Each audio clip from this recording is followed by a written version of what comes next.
Hello.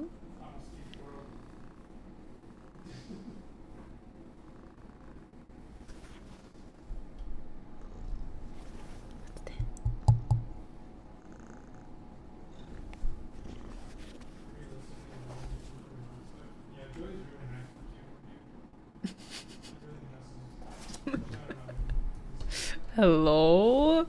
Can anybody hear me? Ah.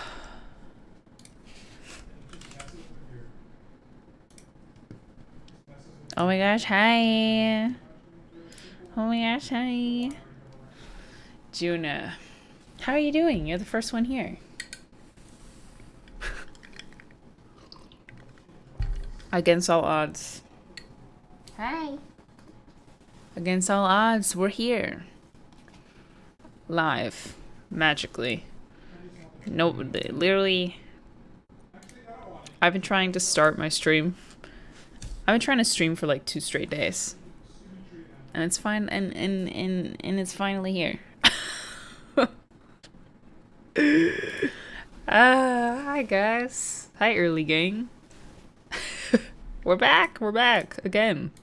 Take 2 on the day. Hi Matt, I'm okay. I'm very overwhelmed by the last like 48 hours, but I'm okay. How are you?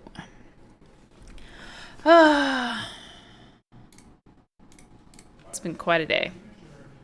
Good news is that I found my Apple Pencil. So I can draw. I'm L, but it's okay. Honestly, me too. This day, the last like 2 days have just been freaking screwed. But we're here. I'm ready to entertain. Hi Midnight. Yeah, we're back. I set up a cat cam. But Gato's not sitting on it. He's like right behind my chair. he was up here meowing for and purring for a bit, but he hopped off. Don't you want to lay on your hop blankie? No? Come on. You wanna come here? Come here. Come here, kitty. Yeah. You wanna be on your hot blankie?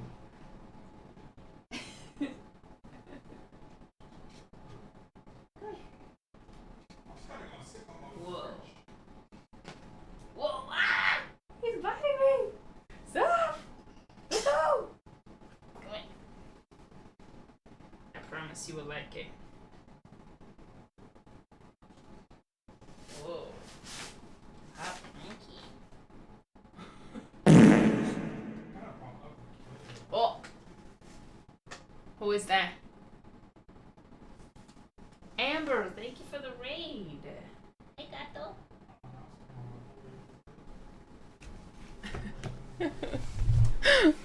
Yeah.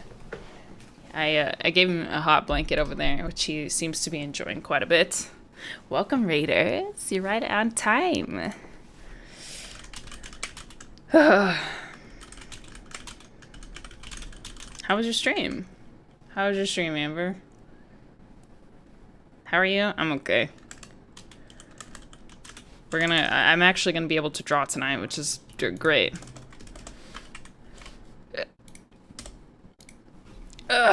The fart scared you? Well, good morning. Good morning.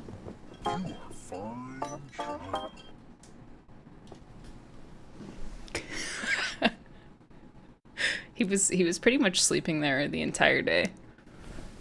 So my guess is he'll probably go back.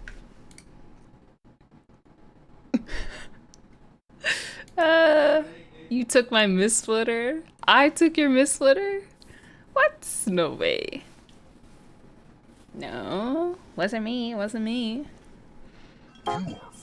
Pirate, thank you for the 6 months. Unbelievable. Happy to see you tonight. Less than 3. Yeah, so my stream while I was gone, my OBS refused to start open, and I had to basically rebuild my entire stream environment. And then it crashed again, so I had to do that again. And then I had a meeting, and then I had to eat dinner because I was starving. And then I found my Apple Pencil. So it's been quite a day, but we made it. Background looks very cozy. Yeah, I have a new lamp. It's very warm instead of you know, that horrendous spotlight that was giving me headaches. I feel a lot better. I feel a lot better than I felt like 3 hours ago. I was about at my wit's end 3 hours ago. But we're here! And I fixed my mic. Partially, I think. I miss you guys. Every time I feel like the world doesn't want me to stream. It's time for me to quit, I guess, because I've been trying for the last 2 days and things keep coming up over here. C6 Ayaka? Hey, whoa now. Whoa now. Now I don't know about that. I think I'm gonna hold on to my Primo games.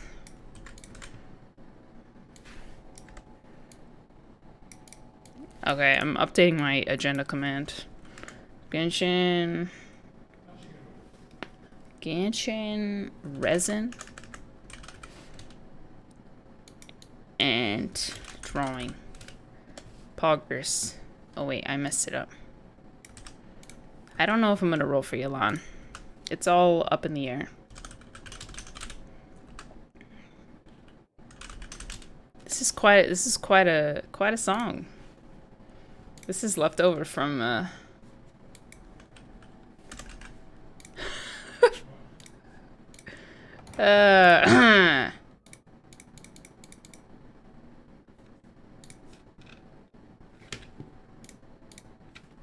okay, let me make sure this is all working.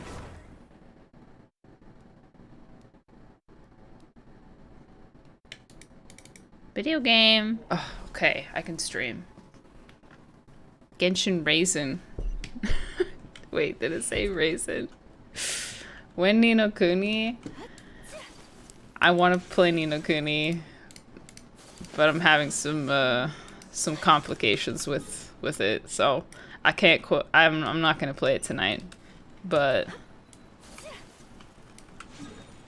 yeah, hopefully we'll be able to soon. Level up your Zhao? Why? Is it because he's gonna die? Because he's gonna die? Next patch? I did this off stream. Ni no Kuni?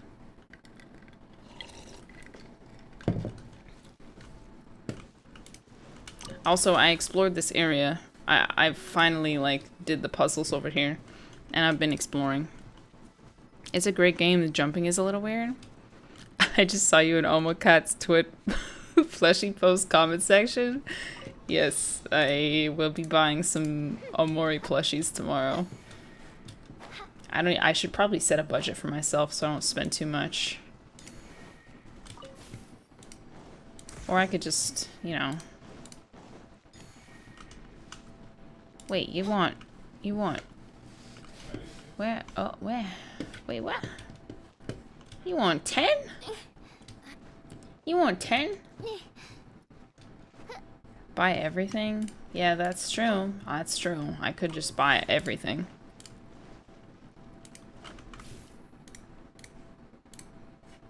I could buy everything. It's totally an option. I could just say, you know what? It's my money. I worked hard for it. And if I want to spend it on plushies from my favorite video game, then you know what, I will. Maybe I will. Winnie the Pooh is getting turned into a rated R movie? What? No way, that's not real. Wait, what? My money, my problem, you know what I'm saying? Yeah. Wait. Come. It entered public domain, it's real? That's Cap? Wait. Winnie the Pooh. Blood and Honey.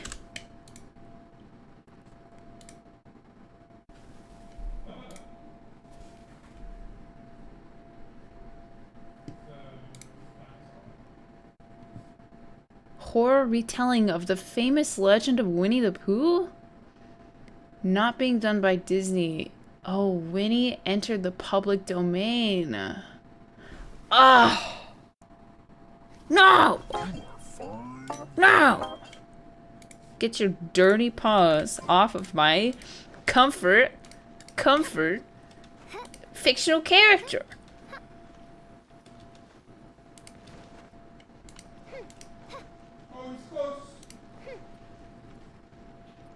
I grew up with Winnie the Pooh, okay?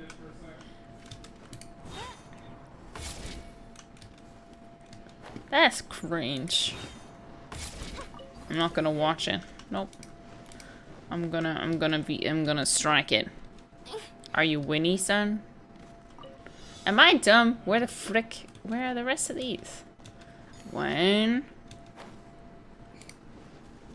2. Oh, there's some in there. Dear Diary. 3. GMMS dish. How's Hi. Ashley? He's good. He's a bit sleepy, but he's good. He's eating normally. Let me in, please. Okay, wait. I think I know how to And get in people there. wonder why Disney is strict with their IPs. This is one of them. Yeah. I guess that makes sense. Can't believe it's already been a year. Okay, I think I need to reopen some things. No backseating, please.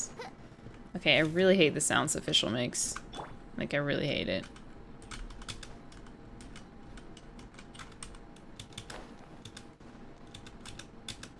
Oh.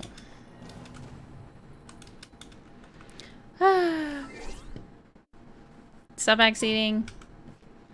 Shush. Stop. Stop. Stop. Maybe I just need to explore a little bit more in this area.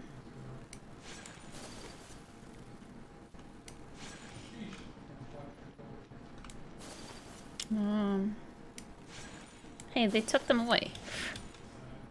Sack beaters. Stop, this is gross. Maple, thank you for the 100. Honey Gems, thank you for the tier 1. Fox, thank you for the tier 1.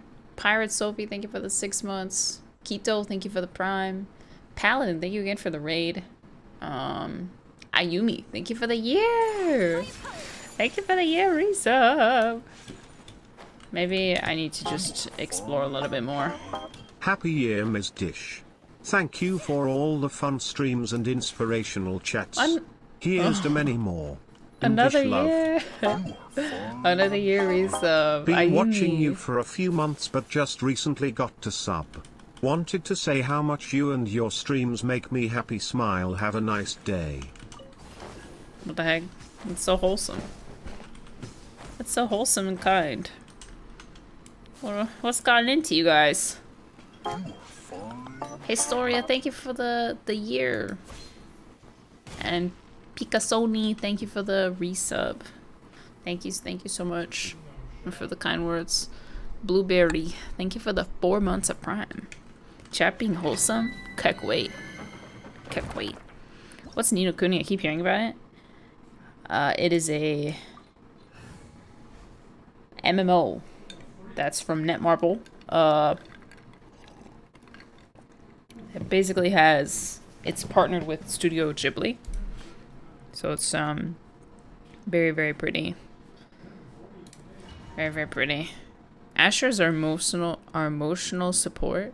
Yeah, where is he? He was here all day and now he's not. I will turn that back on if he returns. Jemmy! My head is a pain. I'm sorry. Migraines. Migraines really just like ruin your whole day. They really just make you feel like garbage. Alright, I've forgotten these move. Hi! My will embodied. Cascade. Take flight. It just knocked the wind out of you. 30 hours? Oh, I'm so sorry. The longest I've ever had a headache was probably like 50, 56 hours. In all, when all was said and done. It's pretty horrifying. Pretty horrifying. Yeah, you just want to die. You want to be unconscious. There's nothing like waking up after you've had a headache to discover that you still have it. Oh gosh, I'm getting really turned around.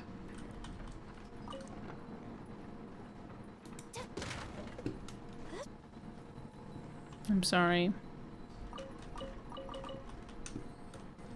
I've been taking more vigilant care to not oh,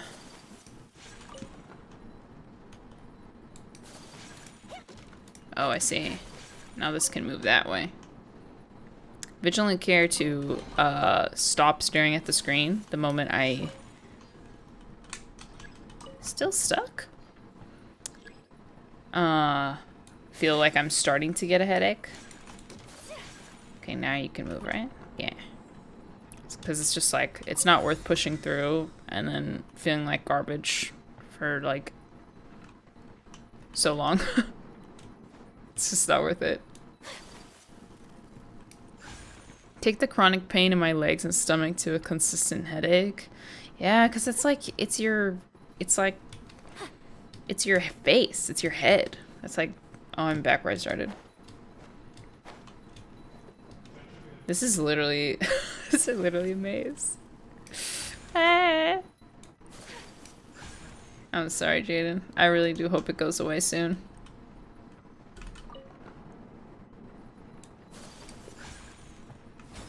Oh my gosh, you want another one? Oh.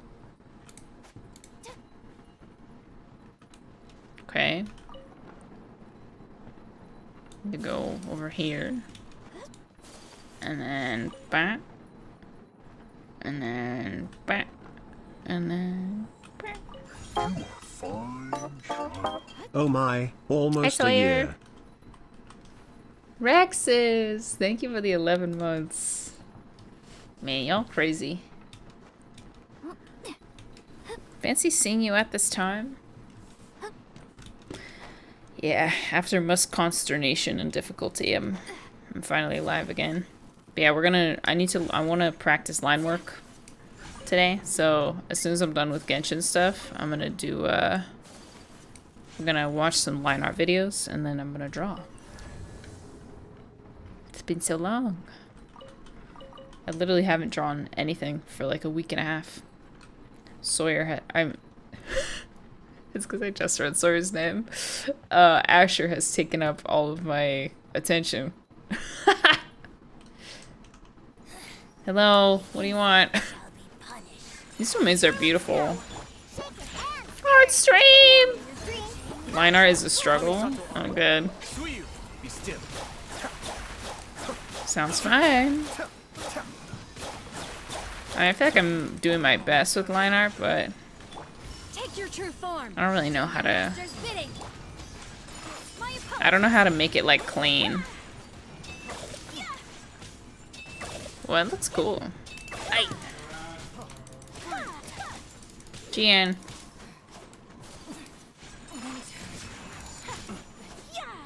Yeah.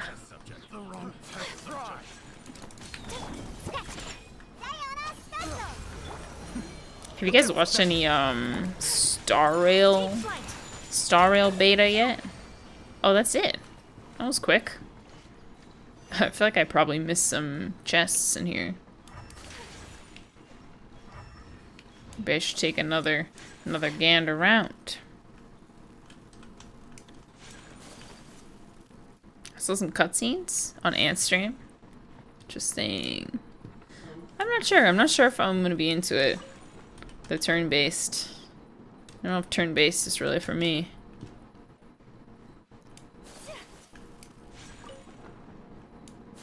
Looks good.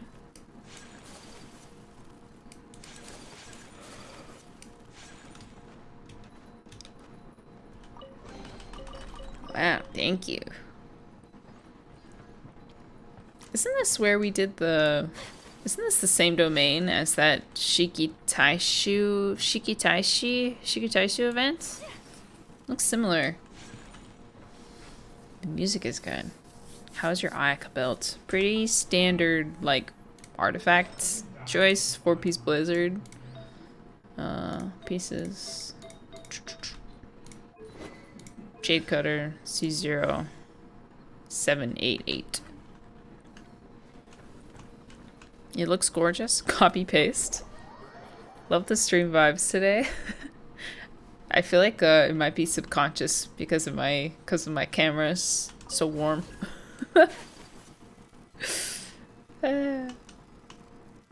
It's making me feel calmer, so maybe that's it. Oh, I see.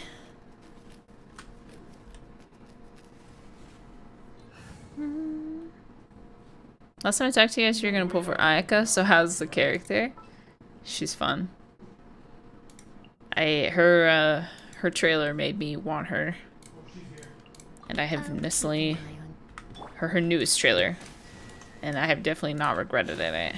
Regret. Oh my gosh, can I talk? Regretted it. Regretted it. Why does that sound wrong? Regretted it. What? Not the right order?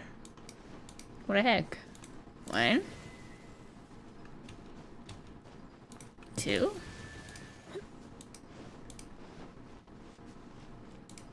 3, 4. What? What? Come on. Regretted it.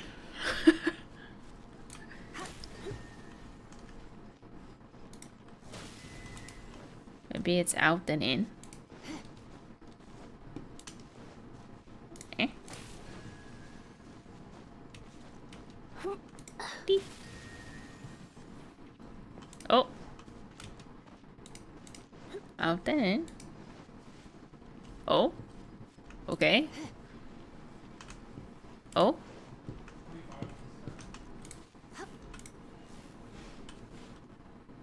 Okay.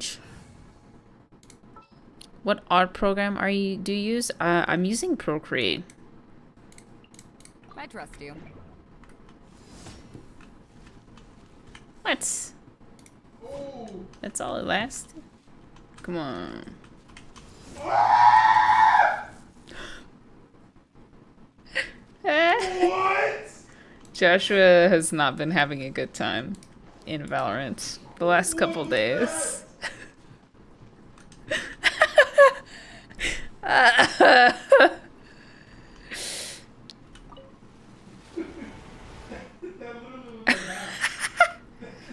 Dear Diary.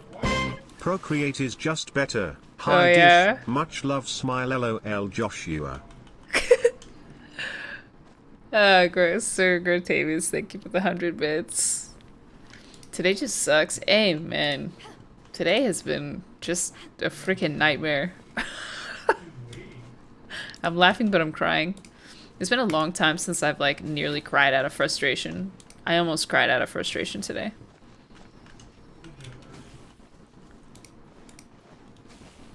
It was, like, right before a pretty important meeting today. I was like, okay, you gotta get it together. Just literally one of those days. It's just like, especially, I don't know. Especially, pretty horrific day for Americans. Horrific couple days for Americans. Dear Diary. It feels good to cry sometimes, Toe. Sometime the tsunami just needs to happen. Yeah. Honestly, I let out like a couple gasps. And, yeah. I let it out just a tiny bit. Oh my gosh, dude. But there's so many buttons in this chamber. I don't understand what's going on. Oh.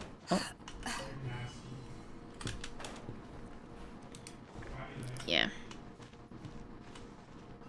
I don't know how to think. I feel you.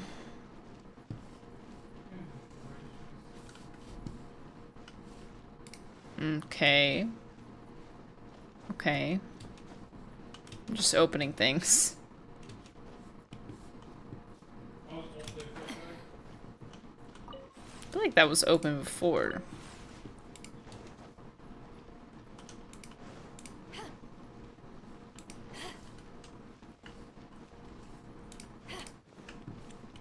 What happened to that Sealy? I don't know, man. But an impact.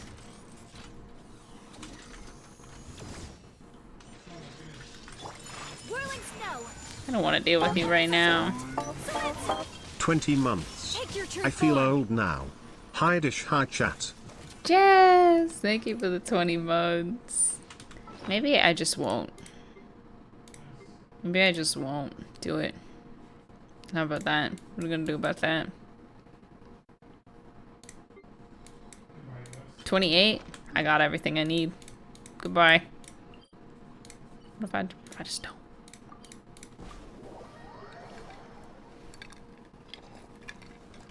Puzzle under Amakumo Peak? Yes. Yes, I think I'm 100% at that area, thankfully. I didn't know that was there for the longest time. I feel, you know what? Maybe all of the bad luck I've had today will be rewarded, or counteracted rather, with really good artifacts. Oh, a bow. What else you got? Got any swords? Sword belay? Ah. That's Claymore. Ah, that was the first one. Done it. Done it. A crown. I love that. Which is Peepo, by the way? Oh my gosh, she must be new to Twitch. Or new to 7TV. Here, let me do you a favor. If you can't see any of the fun emotes in chat, download that, click that link and download that browser extension and then refresh stream. And you'll have access to a ton of cool emotes that will make your stream experience much more fun.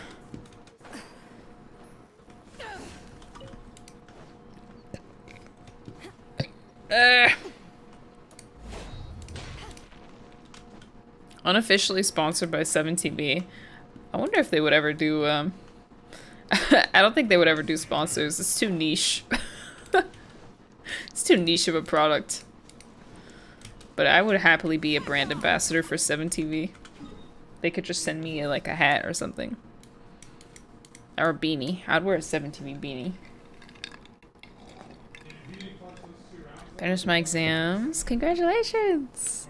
I think a lot of people... What does KEKW mean? You also should download the browser extension. It's an emote, or an emoji. It's a Twitch emoji. Yeah. Wolf's Gravestone looks nice on beta. It does. It feels, I'm glad to have finally have one for her. Even though Chongyun is probably gonna use it first. Okay. We got... What do we got? What do we got? What do we got? Ballad? Gold. And light. Okay, I think I'm good on the light. Pretty... not bad. Ballad is probably where I'm the poorest. Let's go to ballad. Even though oh god, this is the crowd mean, isn't it? I don't want to do it. Whatever. Beto impact. What's copium?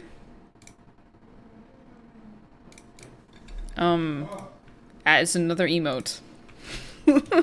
But if you're asking what copium means as a as a concept. It basically is like a, it means that like it's like a substance.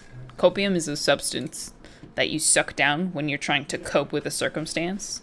So like when you pull on the banner and you end up getting the 5-star, or you lose the 50/50 and you're like, it's fine, I'll just have my guaranteed Kazuha, it's fine, I actually wanted this to happen. That's copium.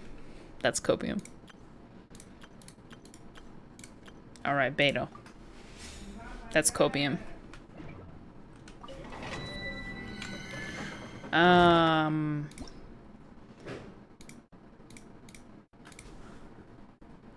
Alright, gamers. Are we gonna get overflow? Standard flow.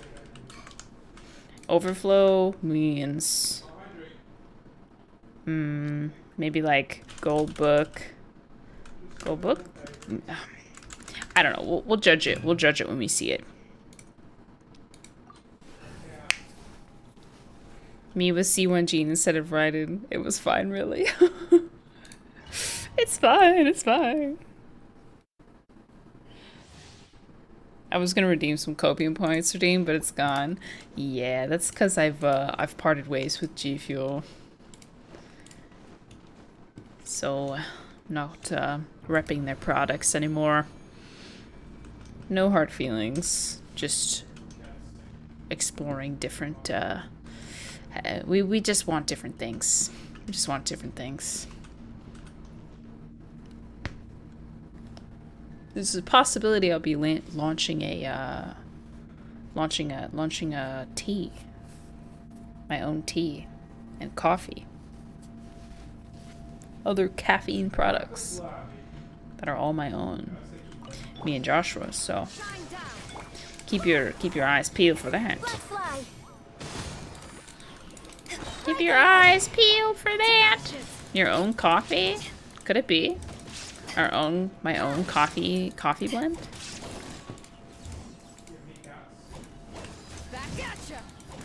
And what you love. Ah! Illusion shattered. How does that happen that I as soon as I counter, I don't take any damage?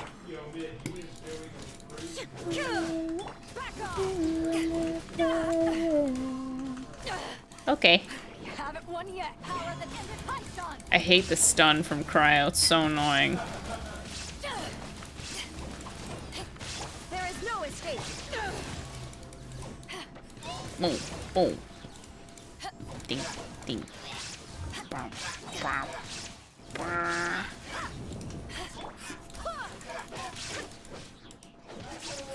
I really like Jean with the Aminoma. I hate this domain so much.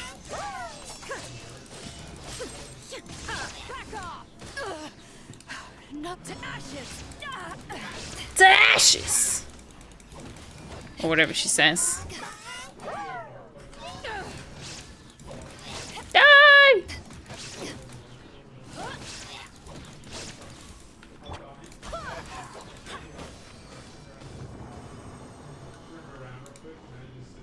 How does Beto feel with Gravestone? Definitely stronger, but she's not really built for DPS right now. All right. Overflow? Power that defeated Haishan. Oh, mugs! Oh, that would be fun. Sorry, there's not going to be any points for effort. One extra brown book is not going to cut it. That's a very standard flow. Actually, you know what? I'm going to add 3 predictions. 3 overflow. Little extra flow. I'm going to add 3 options.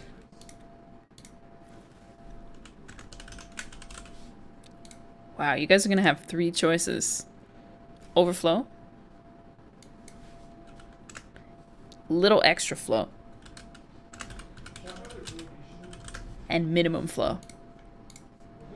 3 choices. Choose carefully. Couldn't even be 6.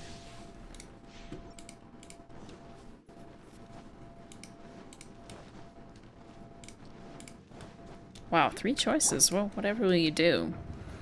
That would give me choice paralysis. I swear by my sword. Shine down. Free me.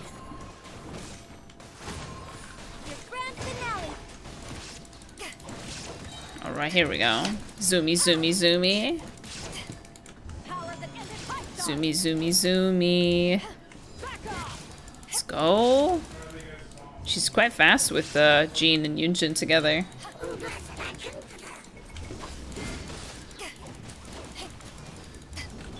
Now you shall perish.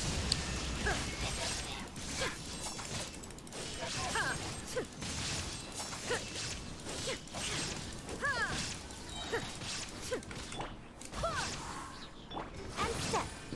Okay. Barbados. Strike is one. To ashes. Let's go. Nice. Nice. Okay. That was nice. Click, click, click, click, click. Oh, can you hear the clicking noises? Okay. Overflow. We're looking for 2, maybe 2 silver books, and by 2 I mean like 6, If you ever want or trade a tactics, gold I'm book. always ready. 2 gold books.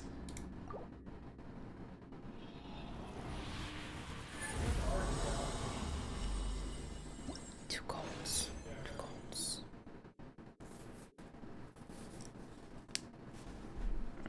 That is that's gonna be a little extra flow. Just right in the middle. Just a little, just a boop, boop, boop, little extra on top. Wow, 3 predictions. I don't know what to do with myself. All right, last one, last one. Just a little trickle.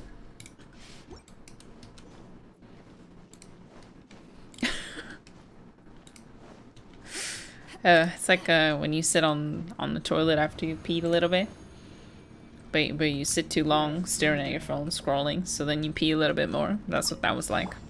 There is no escape.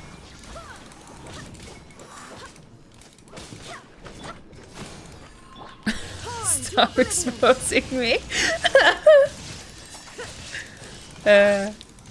Scrolling through TikTok. Illusion shattered. Your grand finale. I like the wolf's gravestone noise. It's quite cool. Power that ended Python.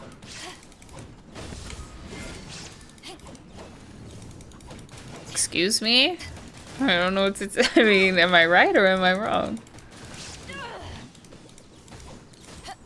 Am I wrong? Did I lie? Did I lie? TikTok doesn't exist in my universe? That is great. I'm so glad to hear it. TikTok sucks. Back at ya. To ashes. Break a leg. Go and play. Go Jean! Go Jean! Go Jean!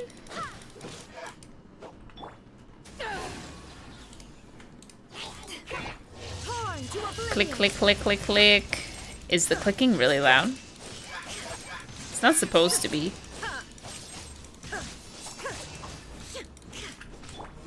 It's louder than normal.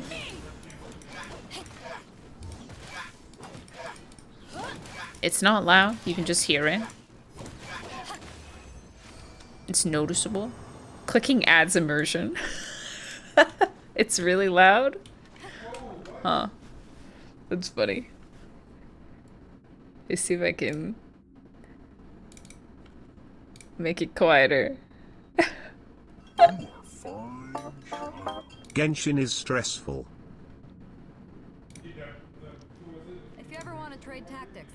always ready.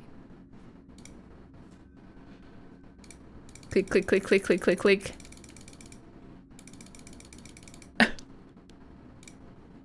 Asher mouse clicking emote?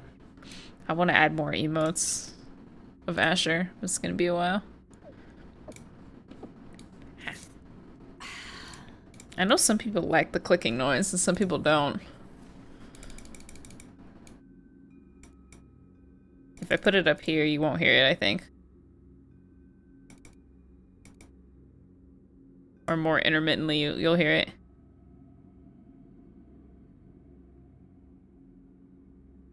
Did you hear any clicking during that? You shouldn't have. But it might cut off my voice a little bit. You like it? You selectively ignore it? Wow. Wow, wow, okay. Noted. I guess it bothers me sometimes, but as long as my voice isn't cutting off, it's okay. Came here because of Fine? Fine is great. Freaking one of my favorite Genshin artists. Actually, my favorite. Okay, can we just get a little overflow for me and my friends? What just happened?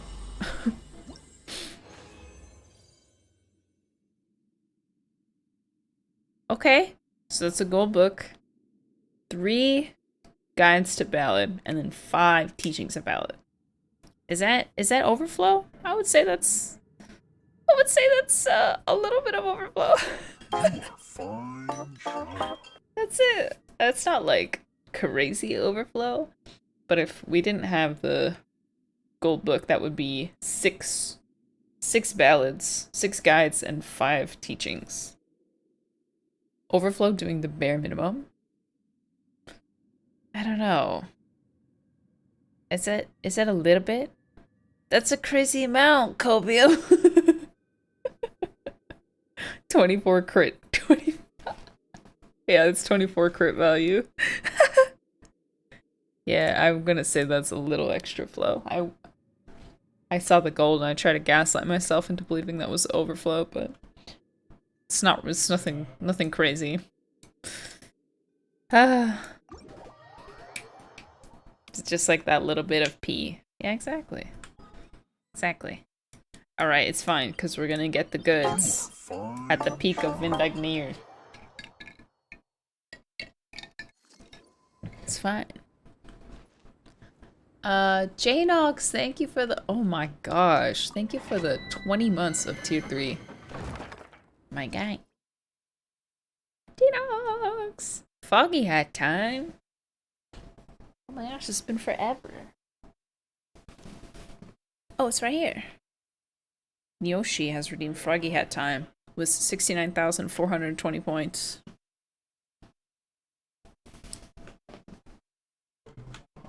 I've been listening to this song lately. Ah. Hi, Q. Q, thank you for the 15 months. Never, ever, ever. Thank you for the 2 months resub. Kitchen is stressful. I hope it's not. Alright, companionship team. We got this for sure.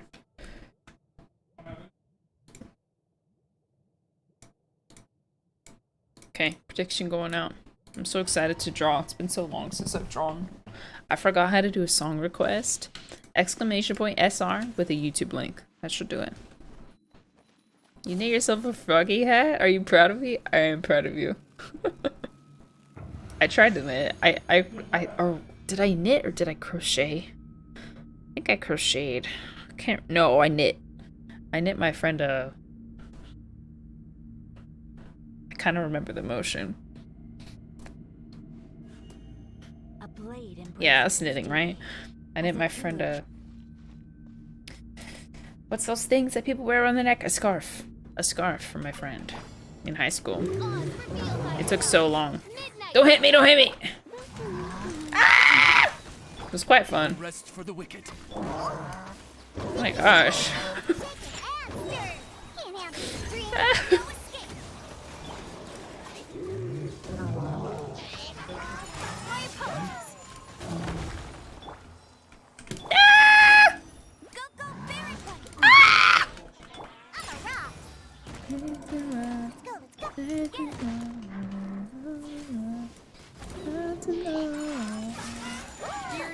Can your shield just break? I've What been is your watching problem? you for some time, but have finally subbed and am glad I did.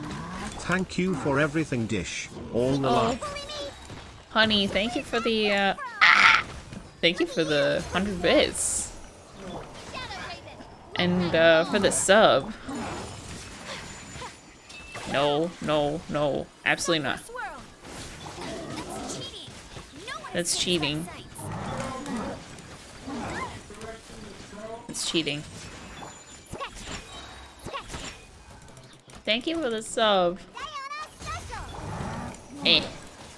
Ah!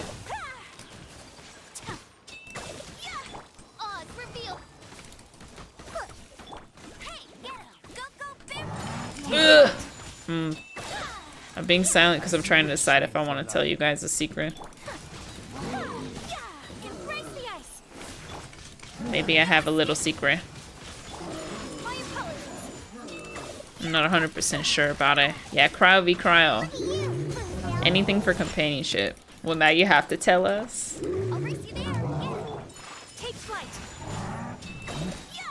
You will die! Maybe I will tell you the secret. It's not really anything as of yet, but it could be. It's like one of those, it's like, maybe this will turn into something? I don't know.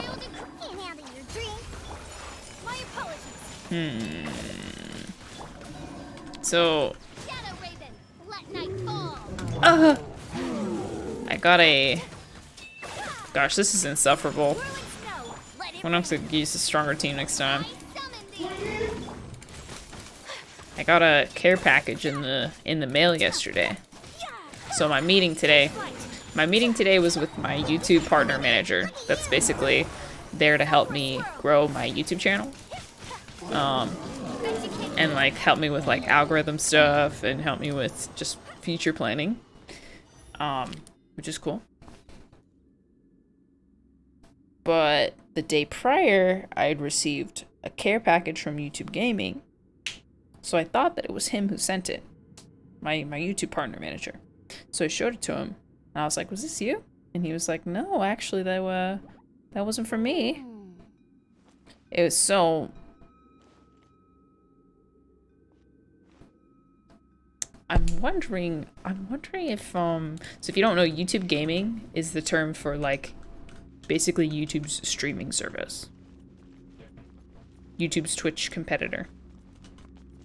So I'm wondering if mayhaps they're trying to, butter me up. And, you know, vie for my affection. Maybe they want me. But don't tell Daddy Twitch that I said that.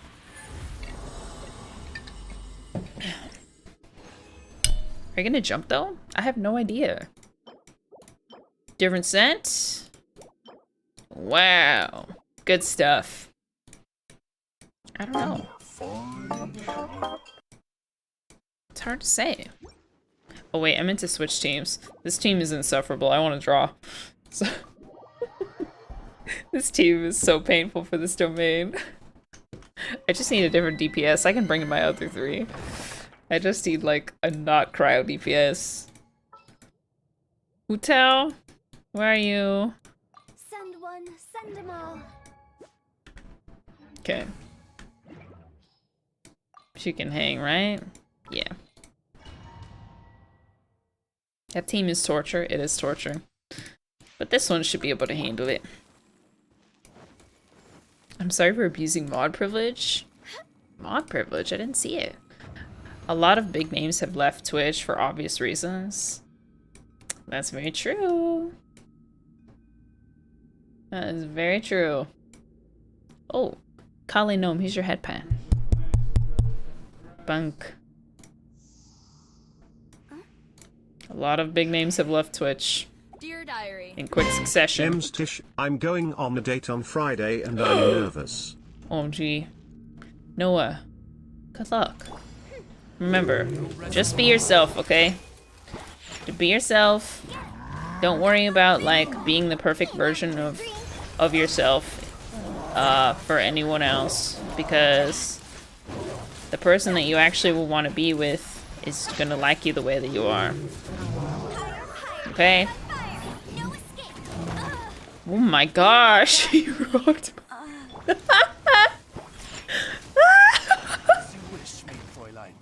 He shot me up in a freaking cannon, man.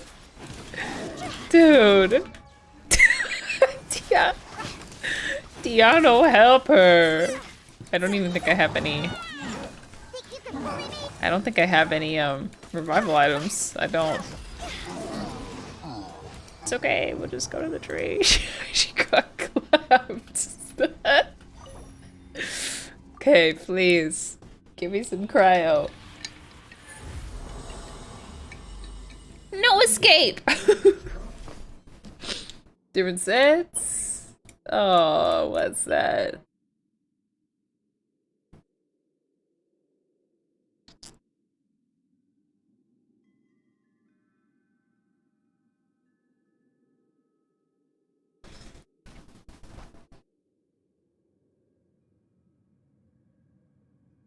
I can't tell if I'm mad or sad about this. Oh my gosh, the cat is here. Hey, go back. Hi. Hi. You wanna come up here? Come here. Come here. Up. Up. Oh, he got stuck. Hi, kitty.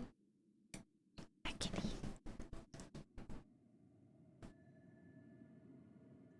Hi, kitty. How you feeling?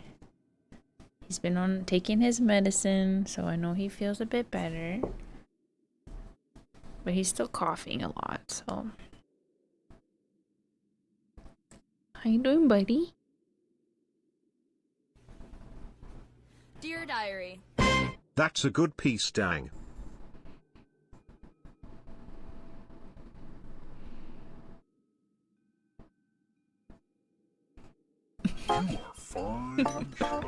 I recently listened to the Heathers soundtrack and was like, hey, that's Dish's sub alert.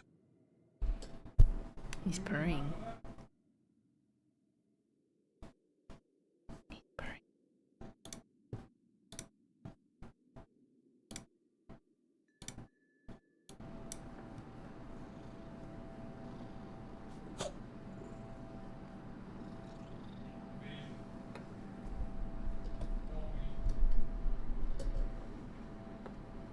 Can you hear it?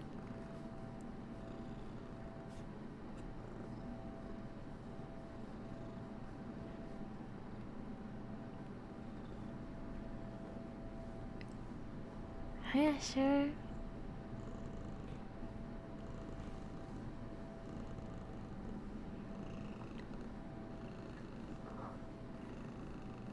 Good kitty.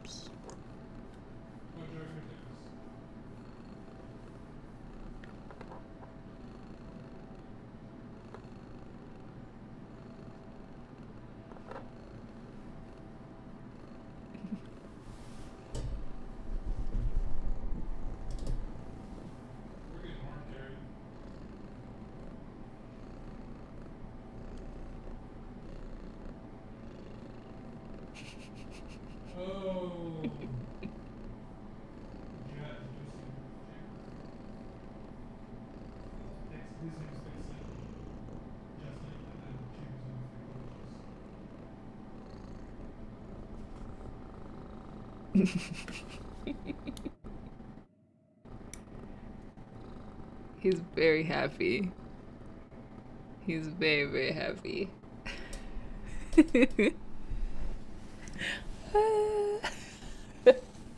Oh, he's sleeping on my desk.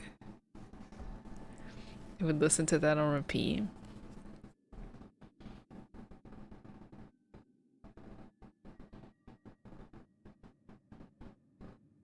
Take a picture of him. Cat purr. He's purring. I probably should not let him sleep on my desk because, like, I gotta work. But he's so happy. What can I say? I can't kick him off. Can't kick him off. I guess he's just gonna be here while I play game. Bring your cat to work day. Bring your cat to work day. Maybe he will help me while I roll this piece. He just hit me with his tail. Asher, would you please give me good luck on my artifacts? Oh no, guess I can't move. Who would I even use that piece on? Shenhe. I think Shenhe's using... Oh. She's using on-set though. She's using on-set piece. I got Miss Splitter. Congratulations. Oh, what? Oh my gosh. Why have I not finished this piece? This piece is fire. Rosaria? Raiden? Oh yeah, that's true.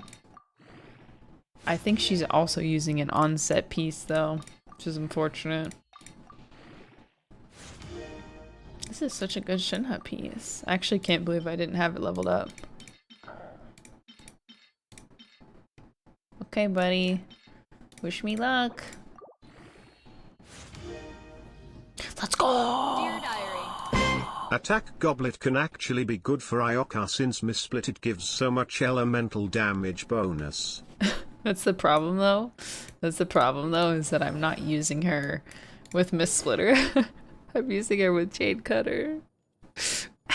Okay, well let's play some more quickly. So as to not disturb him, I will play very gently so he can continue resting.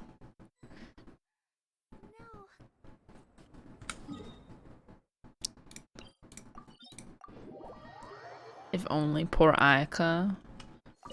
Yeah. Kaya is the owner of the Miss Splitter for me. Have you done hangouts? I've done a couple, but not a ton. Okay, kitty. You gonna help me out? I'm like, you see how my arm is in an awkward position? It's because he's right here. Here. You don't want to see me, so you see him instead. My tissue from sneezing.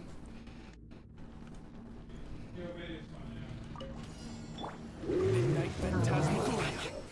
at you, Boozel. And sturdy.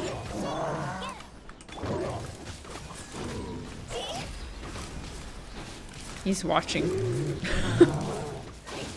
He's watching.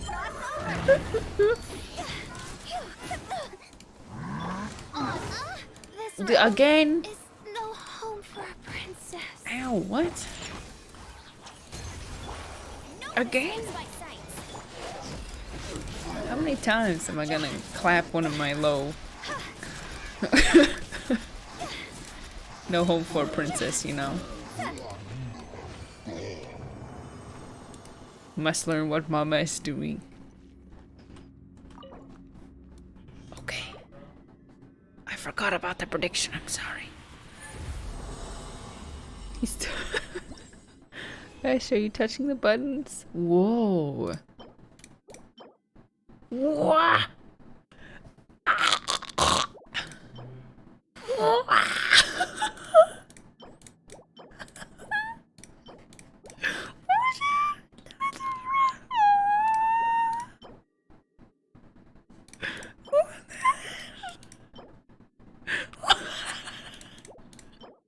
This is so cursed. This is so cursed. It's very cursed. What happened, buddy? You tried your best, I guess. You tried your best. Oh my gosh. This is so upsetting. The ER sands too. I'd use that circlet for TG. I'll hold on to it. Good grief, dude. That is so not funny. Alright, well, let's go again, I guess. Oh my gosh. Alright, Asher. It's not your fault. It was my fault. It's because I killed Fischl. Right?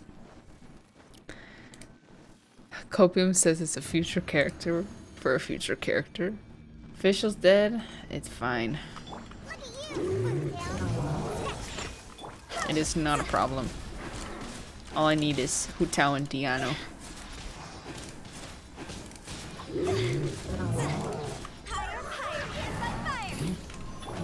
Let it rain. Bet you can't keep. Bet you can't keep with me.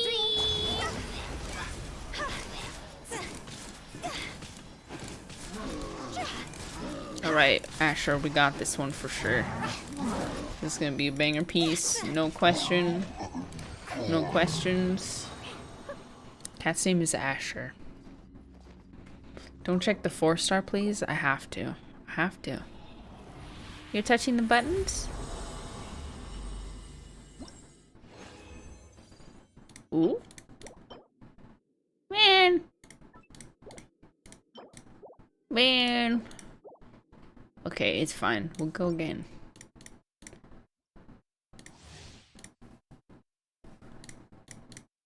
We'll just go again. This time for sure.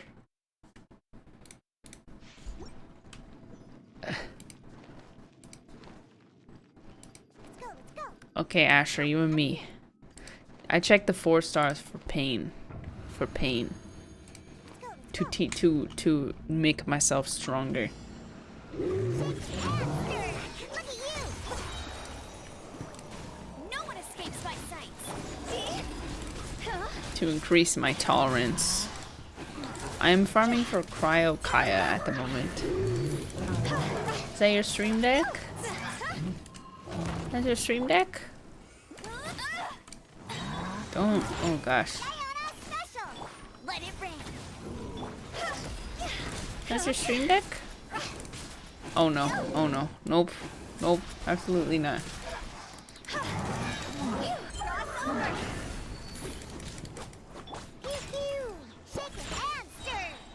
Is your pillow? Why is he using that as his pillow? It's so strange.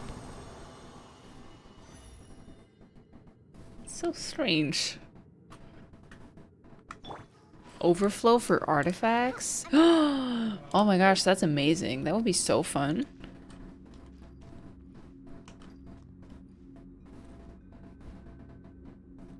You pressing the button?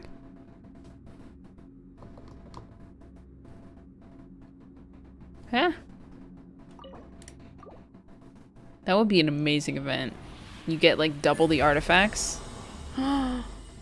Hey, at least it would be more fodder. Okay. No. Actually. No. No, no. Oh. Oh. Oh, it's beautiful. No. No. I would use that. I would use that. I would use that. If it was four star. If it was 5 star. You pushing the buttons? You pushing it?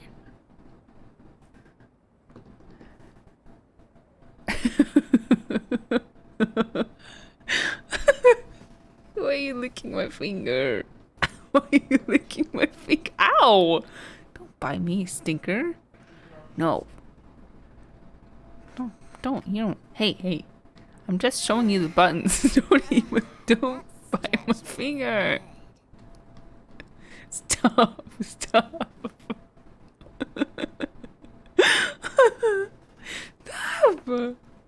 No eating my fingers. Okay, gotta heal up. Again. As just a little snack. Are you licking the buttons? What? You're being a weirdo tonight. Alright, 2 more runs. That's such a weird pillow. You know you don't have to be up here. There's a hot blanket right there.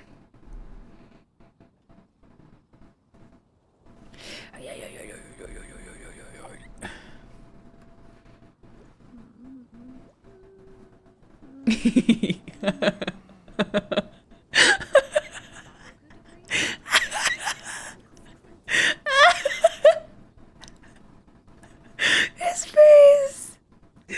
Let's do it again. I wasn't waiting for you. I just happened to Whoa, you playing Genshin Impact?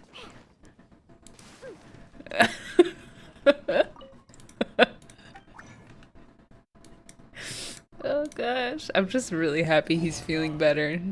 He's not coughing and gagging like he was last night. I was really nervous. Okay. Don't bite it. Don't bite my finger, I swear. Stop. Stop. Isn't it beautiful? Stop. Watch. No. No! It's my finger. Stop. Ow. Stop. Stop.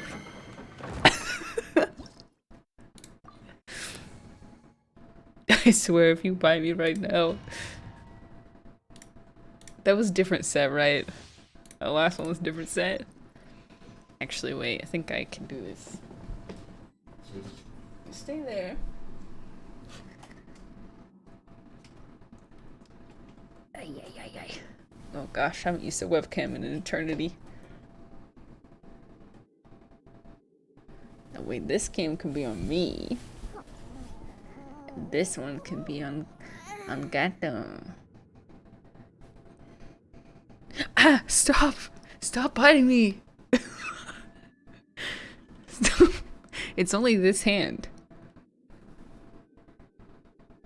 Don't stop. It's not a snack. Lizard tail. Stop! Conch. I know what you're up to, okay? I know about your schemes.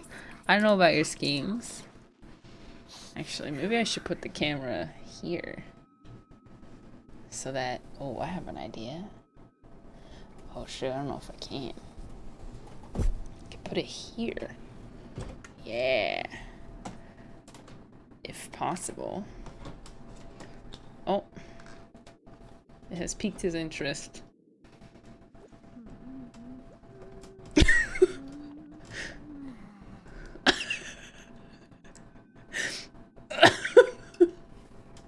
He's sniffing the camera. Oh gosh. He is ridiculous. For you. I just happened to What are you doing? Don't drink my drink. That's mine. That's my drink. Never mind, this didn't work. Go back. Go back. Here.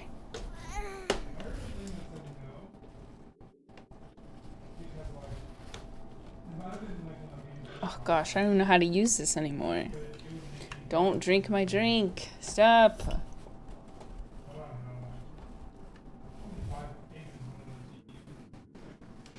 This is fine. This is fine. This is quality entertainment. Okay. Get them. No rest for the wicked. He's tickling my arm.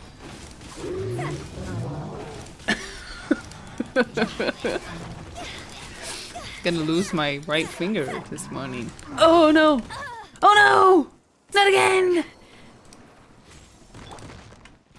Man, this cat's too distracting. Oh, he's coughing. You okay? You feel okay?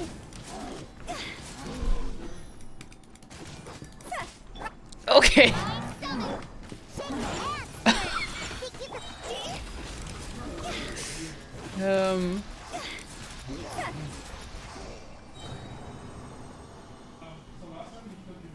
Oh my gosh, this Peva DS. I didn't even hear it.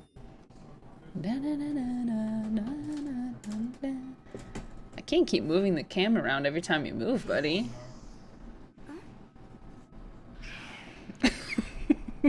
What's this? What's that? Toodaloo. Oh. They your friends? Hey,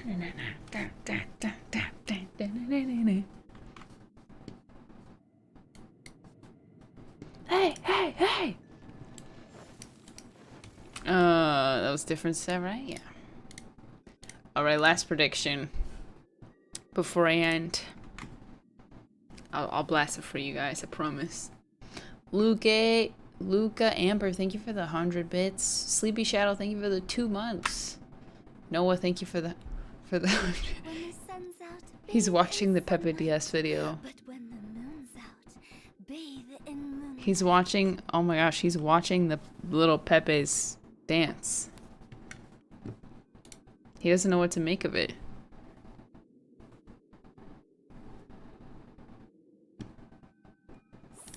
Oh shoot, wait. Billy churl, silly Da-na-na-na. Billy hilly churl. Ooh.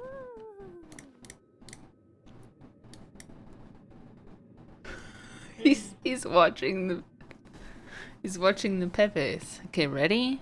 We're gonna dance. Da, da, da. Dear Diary. Never mind, he's not gonna dance. He's gonna sleep.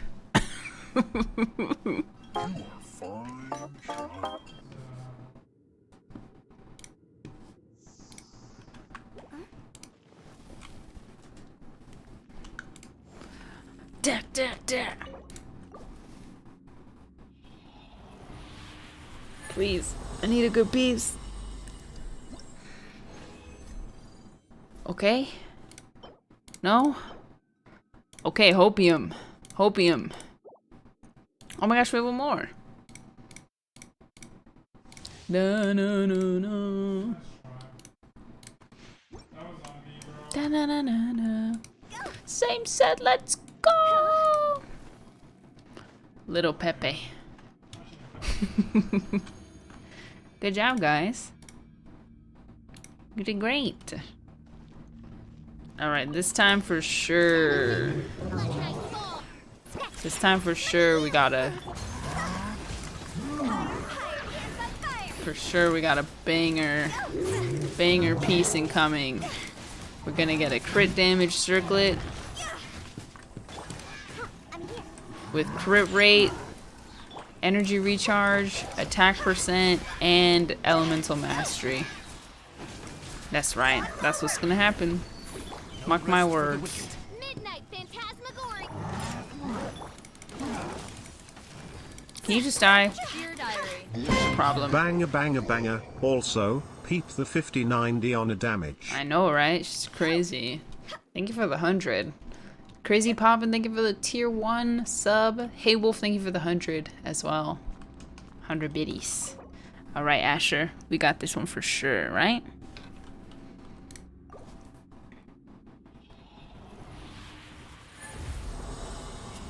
I believe in you. I believe in the you that believes in me. Okay? Oh!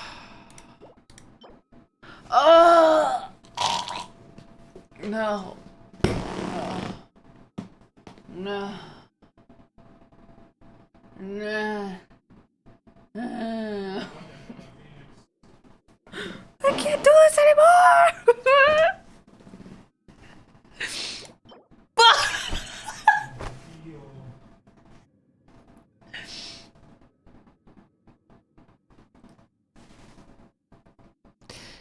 What is this? I thought we were in this together. What happened, buddy? Where are my good pieces? I can't believe that.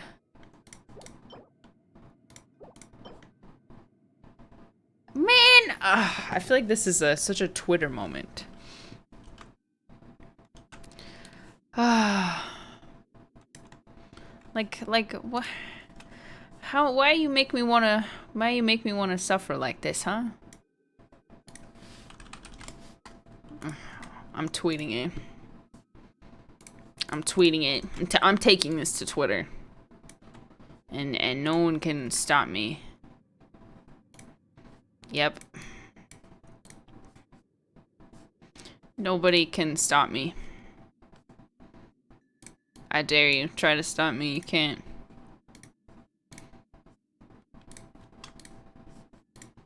I just can't believe that both of them have good stats. Like actual decent looking stats.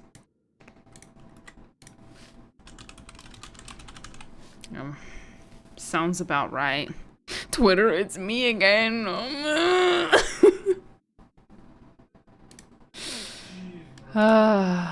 Same freaking multi too. Should I roll it? Should I roll it just to see what happens? I feel like I should. Just for fun. When God says to be more specific about your prayers.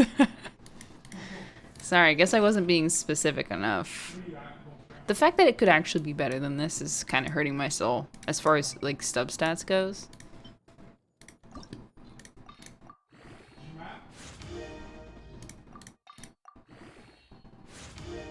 Okay. If it rolled crit rate, it would have hurt a little bit more. Okay, defense roll. Let's try this one.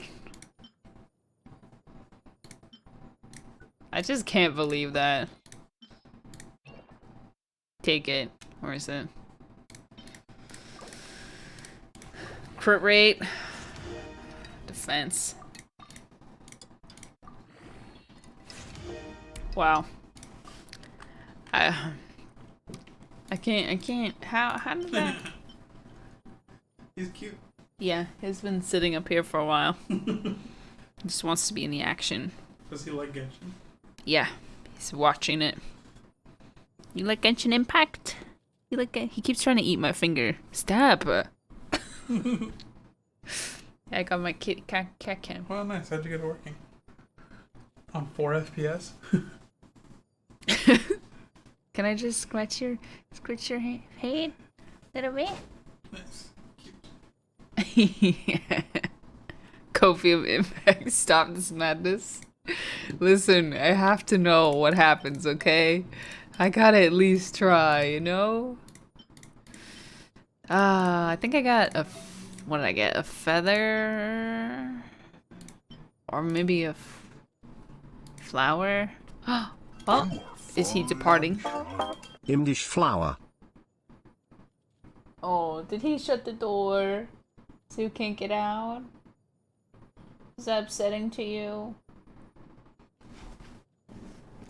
He didn't want to leave until the option was taken from him. Now he wants to leave.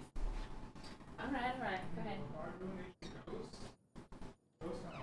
Just getting it open slightly.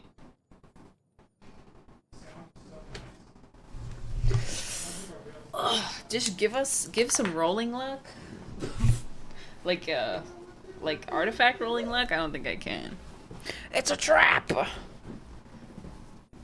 Let's see. This is a good piece. This is pretty good. I don't think this is from today, though.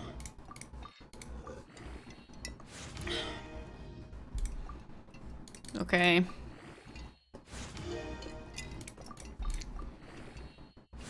Okay.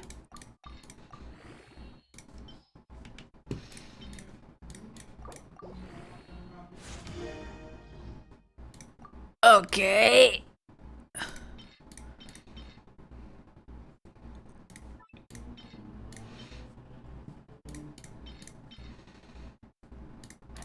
Trying to decide if I want to keep rolling this piece or I want to try. Oh, just like that, you're back. Wait. I swear I just heard him. Maybe he's in the hallway. Dish, please stop. It's a pretty bad piece, I know. I feel like I'm just literally thinking about like immediate gratification. Like which one would make me feel the best right now? Let's roll this one.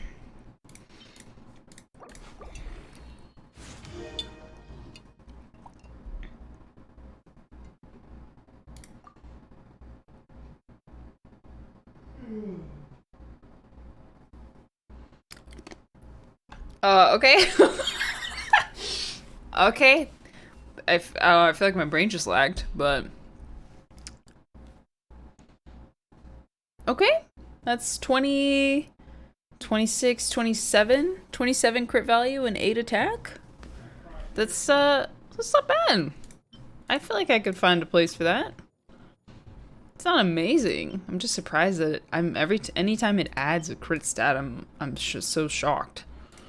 And actually like rolls into it. Okay, I mean, I'll keep it. I'll keep it. I did get that attack goblet, you're right. Where did that go?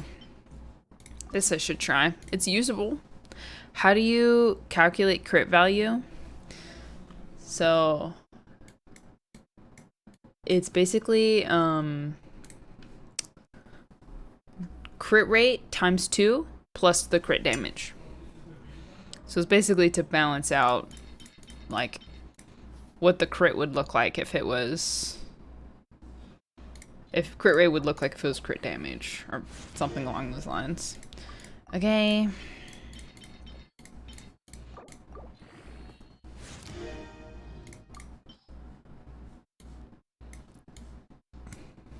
Wow. Me when no artifact fodder. Well, this is what I have him in now, so technically this is better. We have a long way to go. Woo, we got a long way to go. Alright, out of resin.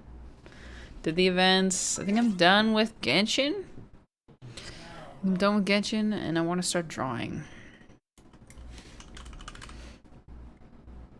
You know what I thought would be fun though? Or kind of interesting.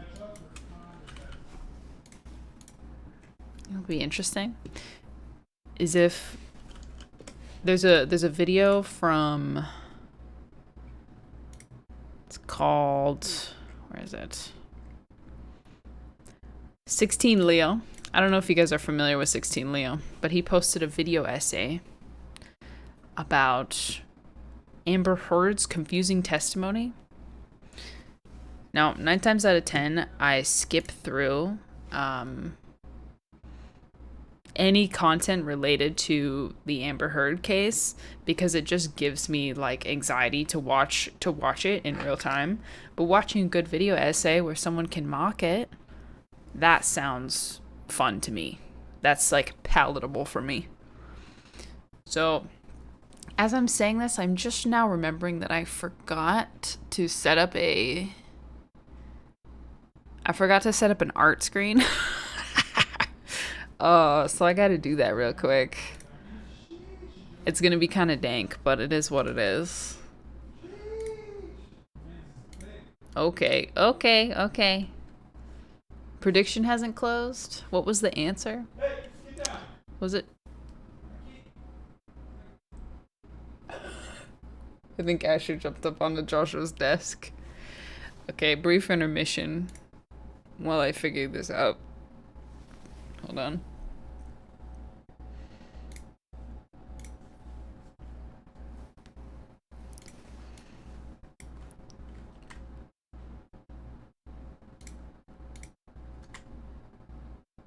Okay.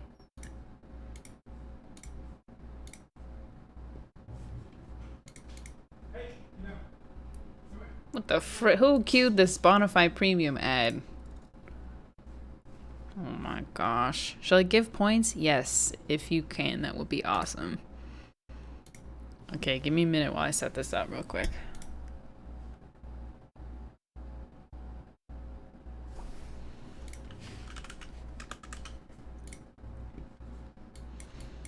Okay. Oh my gosh, I have to activate an extension.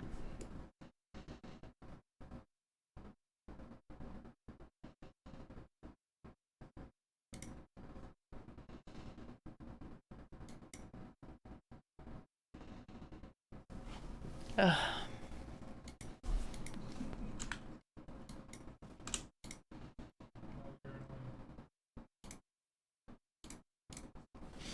Oh, I have to swipe.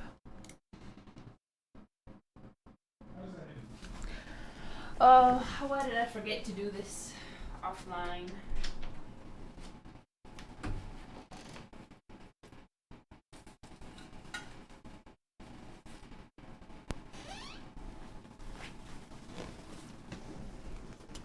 Want a break from the ads?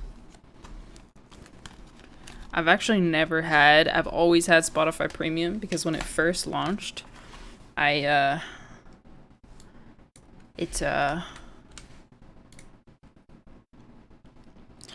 was like a free trial that was like 6 months, and then it was like free for students for a really long time, so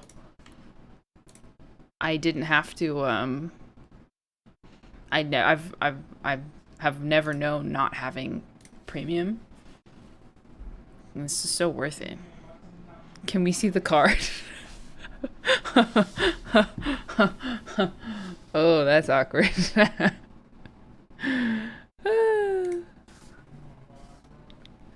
Don't do anything sussy, okay?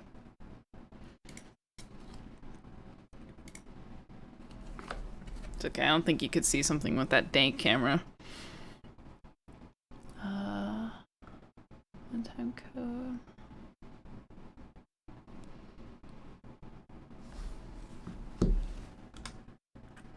Thank you guys for telling me.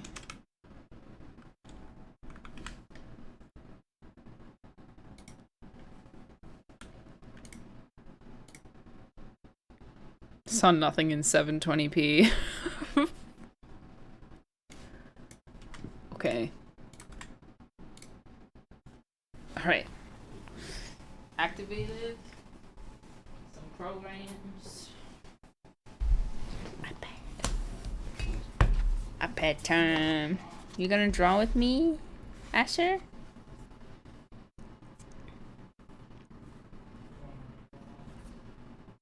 Let me think.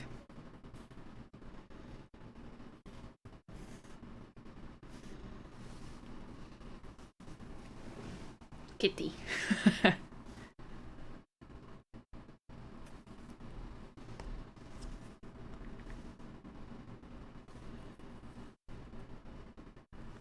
Okay. See if I can get this going. Bye.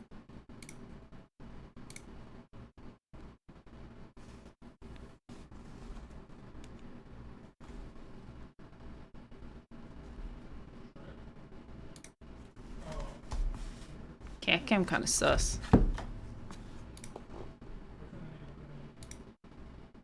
The door's open.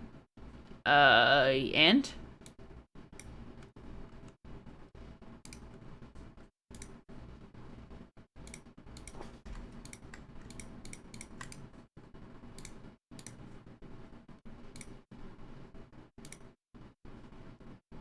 Okay.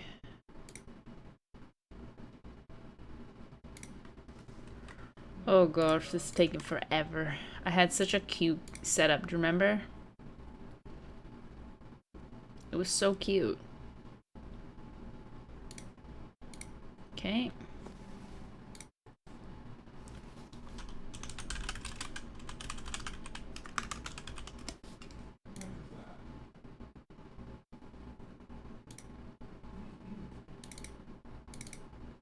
Whoa.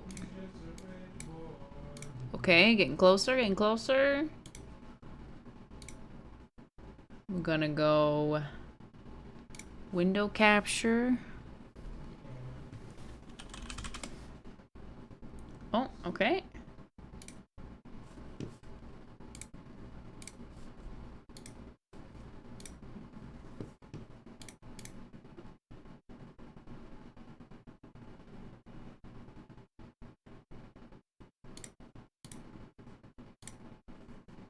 Oh, close. Okay. Video. Almost there, guys. Almost there. We've almost done it.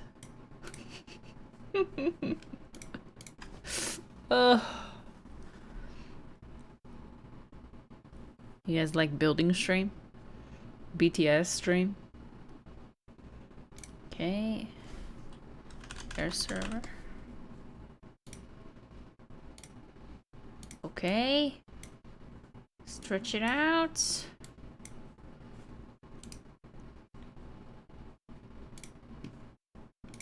I'm gonna crop it.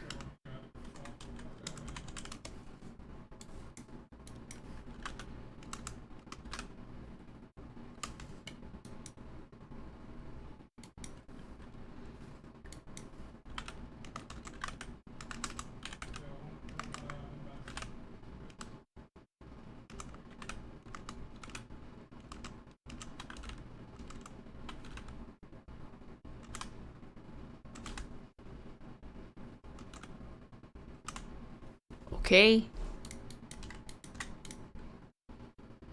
Okay.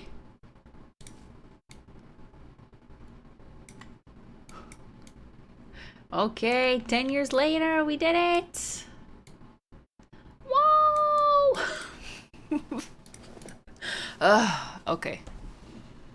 Okay. Now that that's done, we gotta watch some videos about line art first. Because I need to learn how to improve my line art. Let's see. How not to suck at line art. Okay, okay. Okay, let's see. Do you guys see any sources that you recognize? This one looks good. I mean, it's the top. I love Kuni. This was great as well. This one looks interesting. Not the Zhongli one. Zhongli was great. Zhongli was great.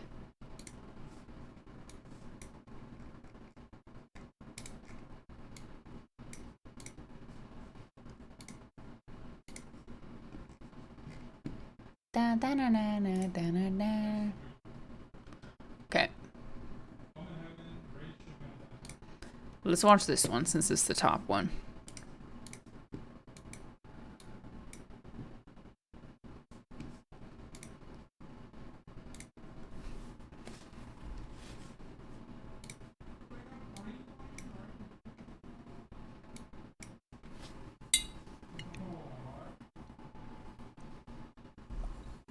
What? Um.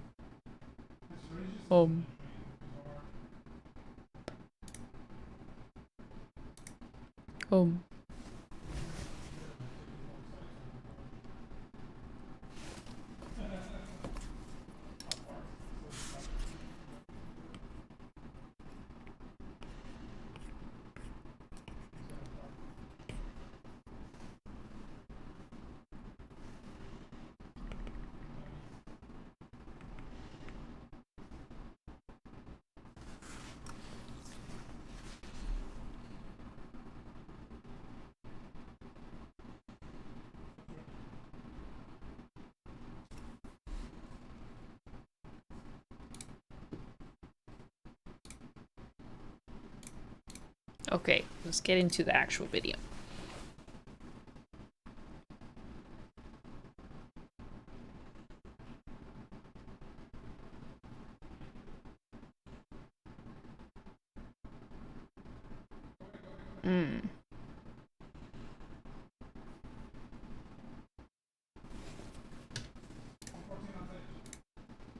Get this exact perfect circle down correctly. And when you erase your sketch, there is no more ambiguity for your eye to interpret.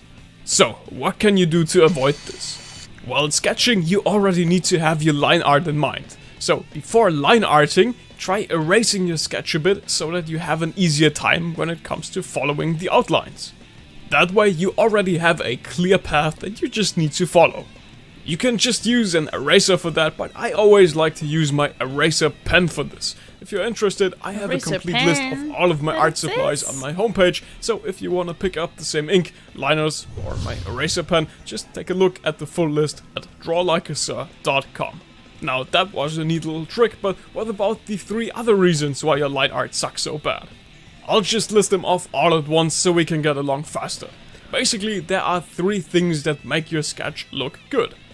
The line variation between thick and thin lines, the dynamics, like the momentum you drew your sketches with, and there's the amount of details. You know, things like hatching or shading. And while inking your drawings, all of these things get lost. But don't fret, that's why I'm here, to make your line art look good, just as good as your sketch does. Now for that you can use any ink supplies that you want, but if you are a long-term nakama of this channel, you know that I personally ink most of my artworks as well as all of my manga pages with traditional ink and pen nibs. It's not easy to ink this way, so maybe I'll make a tutorial about this as well sometime. So, what do you say? Should my next video be a video about character design, or are you more interested in a complete inking crash course? I'll leave it up to you, just leave a comment, the topic with the most comment wins. Anyway, let's start with the first issue, which is line variation. And I think that's the most simple one. You just need to be aware of what lines need to be thicker and what lines need to be thinner. If you are using liners, there are thicker and thinner ones that you can use. I would recommend 0.1 and 0.3 sized liners if you are a beginner, because these are the easiest to handle. But of course using pen nibs is the best option in my opinion, because you have the complete control over the line thickness while drawing. And this makes your line art look a lot more organic. But yeah, you can also just artificially increase your pen stroke while using liners, it's just a bit more tedious that way. But no matter what method you are going with, both methods pop a lot more than just inking away without having your line thickness in mind.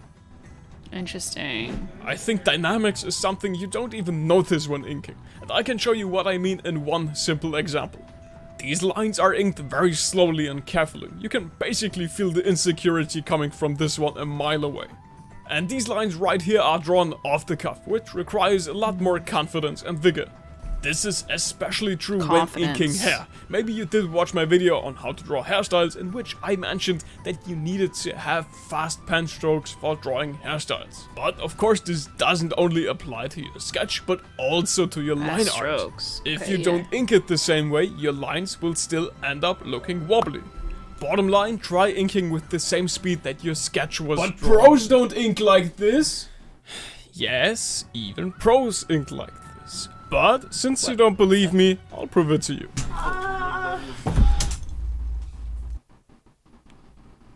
This is necessary. As you can see, even pros ink their artworks like this. Of course, there are times when you need to ink a bit more carefully. There are times when you need to use your dexterity.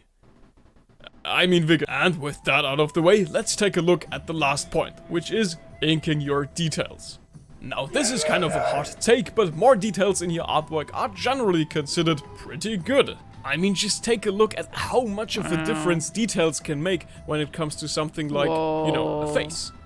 And you'd be surprised at how true this is. Even some scribbly details can look good in the broader scheme of things. But of course it looks better when there's a method to this madness, and you just don't randomly scribble in details. I already showed you this example in one of my videos, but this artwork, for example, features lines that are perfectly parallel to each other. Oh my gosh, that looks when hard. Looked at from a distance, this looks extremely satisfying. Those were some extreme examples, but usually your artwork should be somewhat between these extremes. I think most of you are familiar with Berserk and how detailed it's drawn. But when you take a closer look at these artworks, you'll see that these lines are not perfectly parallel to each other, like in the extremely clean example. But they are also not some random scribbles either, they follow a general direction. And that's precisely what I mean when I say that the best way is somewhat in the middle. Interesting. And if you want to learn how to ink like this, maybe this video will help you with that. In my cross-hatching tutorial, I explained everything from the very beginning. Even if you are a complete beginner, you'll understand how to cross-hatch your art and get detailed after you've watched this. And as you may have noticed, we arrived at the shameless self-promotion, which means this video is officially over. Boom. Interesting. Okay, I've kind of...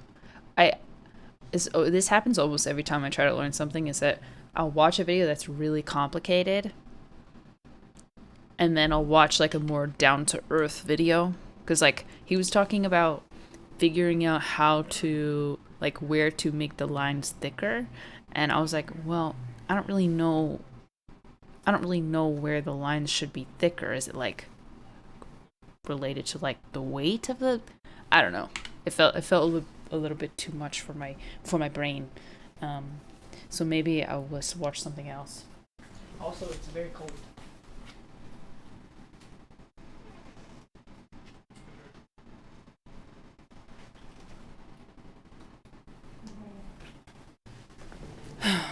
Art videos like that make me a bit overwhelmed. Line variety and weight, yeah, I agree with you, Milk. Okay, let's try this one. It's you again. Welcome back. Oh no. It's happening again. Why are these art videos so weird? Hi, These art I'm Mark. YouTubers. I used to be a senior artist at Blizzard Entertainment, and now I teach I art know for a this living. guy. In this bald episode of my weekly series that I've been calling YouTube Art School, we're going to have to talk about the quality of your drawings. My spies tell me that you've been struggling drawing clean line art, and that's unacceptable. So let me show you a bunch of professional tips to increase the quality of your line art by at least 420%.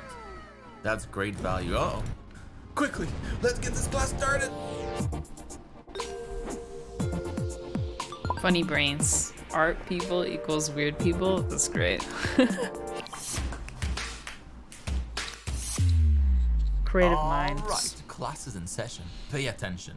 You're about to level up the quality of your line art significantly. Okay. And all it will take is for you to That's a big first bunda. pay the class fee of either 1 like or 1 sub, but also to start applying the 6 line art tips that we'll go over today.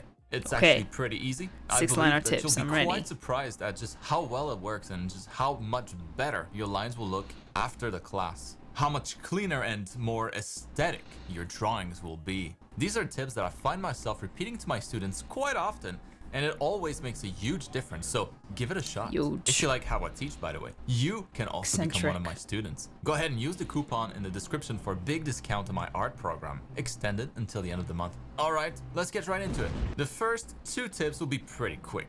The first one here is just about the tool that you use. Your line art brush. I'm sure everybody's got a favorite brush to use for line art, but tastes change, and you should try the one that I use here.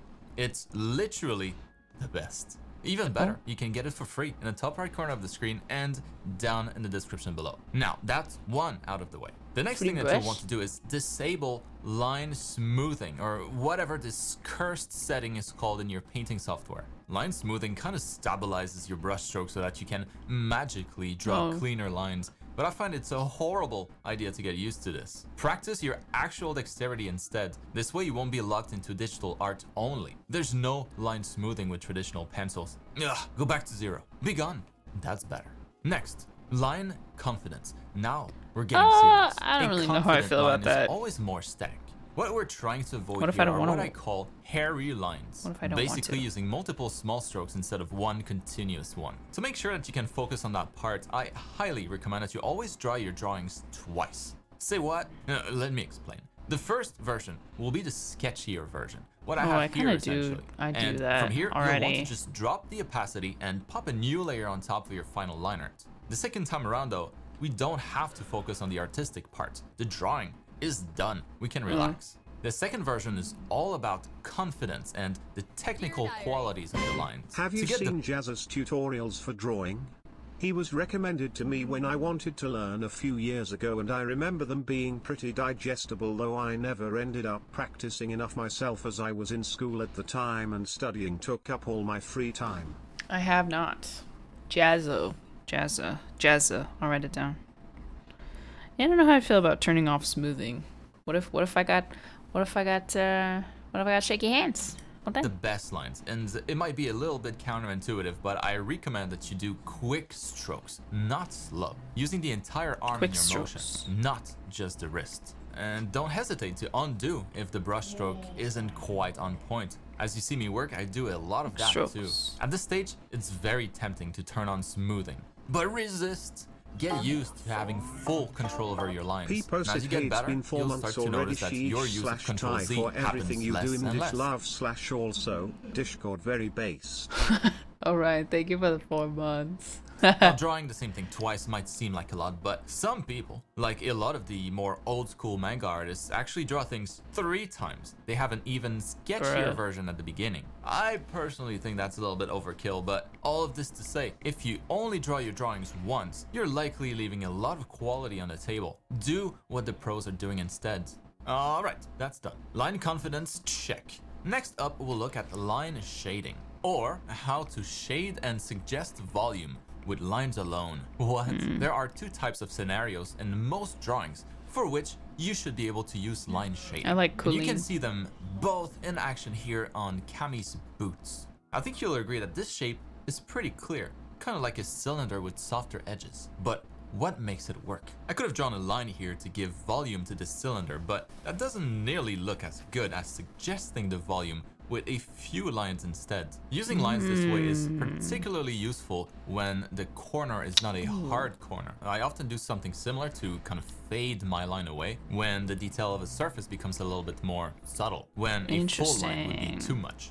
Okay, but why not add those lines all around, right? Remember that we're talking about line shading here. Just like your typical shading, the sides of the volumes are often darker to give the impression of 3D. Since we're dealing with lines here, all I'm doing is adding a few more lines where you would typically have shading, and fewer or none where you would have highlights. We can't draw a smooth gradient with lines, but we can suggest one by reducing the frequency of the lines gradually. This way I'm not only suggesting a soft corner here for the boot, but also giving it a little hint of 3D with a few carefully placed lines. And you can see this in a number of places on my drawing.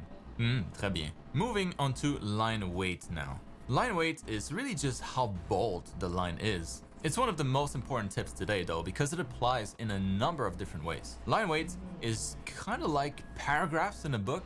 It helps us digest the content better. It organizes the author's thoughts, except in this case in a similar way, it allows us artists to organize various elements in the drawing in relation to one another. There are 3 things to consider with line weight. 3 situations in a drawing where it makes sense to adjust the thickness of your line for better results. The most significant one is when you'll want to visually place an object closer or further away from another, when you want to add depth. The logic here is that you'll want to use a thinner line for things that are behind other things, or far into the distance, aka in the background. And you'll use bolder lines for elements in the foreground. In this example, we have a bunch of circles in front of one another, but it doesn't really read all that well when the line weight doesn't change. When we adjust the weight so that it's increasingly finer with distance though, that works a lot better. Another way to use line weight is to convey importance. For example, which one of these stand out to you the most? The one that has a bolder line, right? I rest my case. Usually, we'll save the bolder lines for the outlines of our drawings, or for the outlines of certain volumes, just like we saw a minute ago. So for small details within the silhouette, use finer lines instead. One more way that I like to use line weight is to emphasize cavities. I have a lot of examples on my drawing here. Some examples would be like these cylindrical shapes here around the arms and hands of the character. Now, while this thing is perfectly cylindrical, the arm itself isn't. And so right in the middle here where you have kind of like the muscle indent, the line thickens to kind of simulate a little bit of shadow. Same thing here on the inside of the hand. You can also see this effect in the back right there. The garment that she's wearing is nice and tight, but her skin itself, like the surface of her skin, is not as flat, and so we get this kind of a triangular shape here. Once again, suggesting a little bit of shadow that you would normally find in that kind of cavity. Same thing around the armpit here, slightly thicker, slightly bolder. And here in between her outfit and the shoulder, in between the legs, a little darker. And while we're at it, let's take a look at how the line weight can indicate the depth and the importance of different elements here on the actual drawing. Probably the most obvious here is going to be the outline of her body compared to the outline of her braids. Obviously very fine this line here because I want it to be pretty subdued. I don't want it to take too much attention. We can also look at her right arm here on top of the body, essentially laying in front of it. So it's going to be very important here that I add enough of an outline around the arm to make sure that it doesn't blend with the rest of the torso. This character is full of overlapping here. You have the chest volume here in front of the left arm. We have the right leg in front of the left leg. Pretty solid the way that I did it. But you can still tell that the right leg has a slightly bolder outline because it's in front. And then when it comes to the importance of details, I think this area here represents it quite well. We have a bunch of details on the inside of the volume, these 3 tiny cylinders. But really the most important part is the bigger piece. So this one here is going to have a thicker outline, and all the details within the shape will be a lot more subdued with a finer line.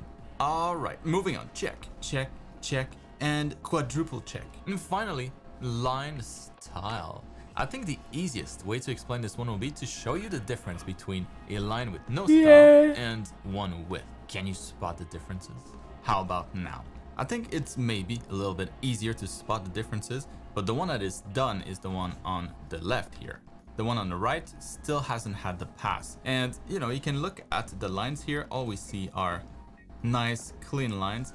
But on here, there's a little bit of an extra. There's a little bit of a gradient here on the side of the outline, but only on the inside, not on the outside. And really what makes this possible is just this one layer here first. So this is going to be the line art itself, but slightly blurred. So all you would need to do is duplicate your layer and then do a little bit of a Gaussian blur pass on it by just a couple pixels. Usually that does the trick until you get kind of a halo like this around your actual line art. What I do from there is I set this to multiply blend mode, and about like 30%, usually that's pretty good. Then when you overlap it on top, you get a slight amount of fuzziness around the lines, and I'm a big fan of this look. Now, I don't know if you noticed, but the edges here on the outside is nice and sharp. It's only blurred on the inside of the silhouette. And that's very simple to do, really. You just mouse click or just select your flat colors, you know, this layer right here, and then Control Shift I to invert your selection. And then from here, let's say I had like some fuzziness left over from the Gaussian blur. Just go ahead and delete. That's such a all hack. That goes away, and you're left with a nice crisp silhouette. All you have to do is like make it a clipping mask. And soft. But that's not all. There's one final step. It's a layer effect on the flat layer. But if you don't have that in your software, you could also do another pass where you just blur your line arts, but maybe a little bit more. That's such a hack. And oh my give gosh. it a tint, which is basically what this does here. So in Photoshop, I like to select Inner Glow, set to Hard Light, and then give it kind of a warm, dark color. Not too much of a spread, otherwise it looks kind of silly. Just a couple pixels. And now we end up with something that's identical to what I had here on the left. And then when you don't have any colors or don't plan to have any, like these dynamic poses that I did for last week's video, I think you'll be able to appreciate the effect a little bit more now that you know kind of what went into it. But you can see actually again, a slight hack. Fuzziness here of the line art, and also a little bit of a reddish tint here around the It's fuzziness. so subtle, but it lines. makes a big difference. And that is what I meant with line style here. Check. And that is going to wrap it up for this week's class. I hope that was helpful. If it was, let your art buddies know. Let them know they should never skip a class. But please don't laugh at their drawings with bad line art just because yours is now way better after watching the class. That's not nice. Also, don't hesitate to tag me on social media if you followed this class and end up creating a so cool that's drawing the as a line result. art. That last one is the line art with the blur. So it's basically creating like a it's like instant shading. All the stuff you can do in Photoshop, you can do in Procreate. Yeah, for sure. Duplicate the line art and apply Gaussian blur. And then if you want it to be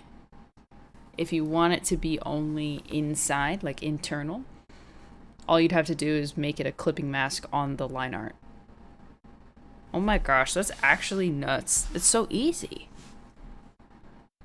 Any of my classes for that matter. I always love to see what you create. Here's that video. Even though I can't reply to everything, I do see it all.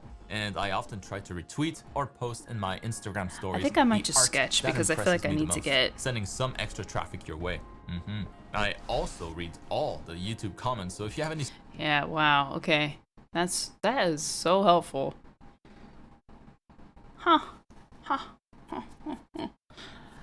Okay. Why am I paying money for art school when they don't teach me this? Because they don't want you to know the hacks. Wow. I think I'm just gonna like doodle a little bit because I'm a bit, I'm definitely out of practice. Like I frankly don't even know what to draw at the moment, but yeah. Let's watch some, okay, we're gonna do doodling while doodling plus Amber Heard nonsense. How about that? So much money down the drain. Dang, I feel like I've learned so much. Okay, doodle time. Let's watch this video. I'm gonna kind of zone into drawing, and I hope you guys enjoy. Just chilling. Maybe Gato will come back, but I don't know. You learn amazing hacks and such from your peers or YouTubes in school, unless your teacher is amazing. Yeah. Maybe I'll start it with I'll start with some Kirby. Is this the Cool Kids Club? Hi, Naz. How you doing?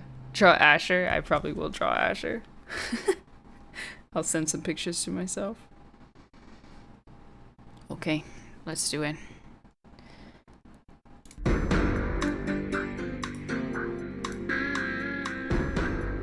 Hi, I'm Lawyer Leo. Nice to meet you.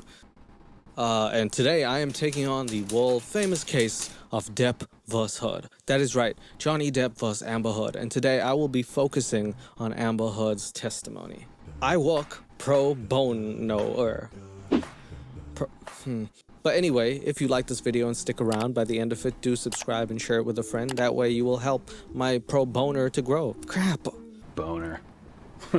Like I said, we're doing the trial of Johnny Depp vs. Amber Heard. This is a trial regarding the defamation lawsuit that Johnny Depp is filing against his ex-spouse Amber Heard for an op-ed that she wrote in the Washington Post, chronicling how he DA'd and essayed her, and he is suing for $50 million. She is countersuing for $100 million because, and I quote, she can.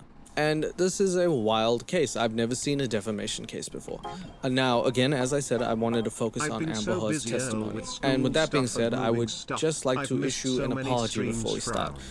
To anybody that has been a victim of SA and DA and is actually going through this, watching the case, thinking this is marginalizing me. Because if Amber Heard is lying, it is just a really, really sore Queen Avocado, thank you for the thing 2 to months. imagine that someone would use this to gain leverage over a situation, because there's so many people who are put in this position of SA and DA and they are just not given a voice. They're not being heard. And a case like this, where millions of people are watching, will lead people to believe it's even harder for someone to get heard, which is ironic because Amber Heard is the one who shouldn't be heard.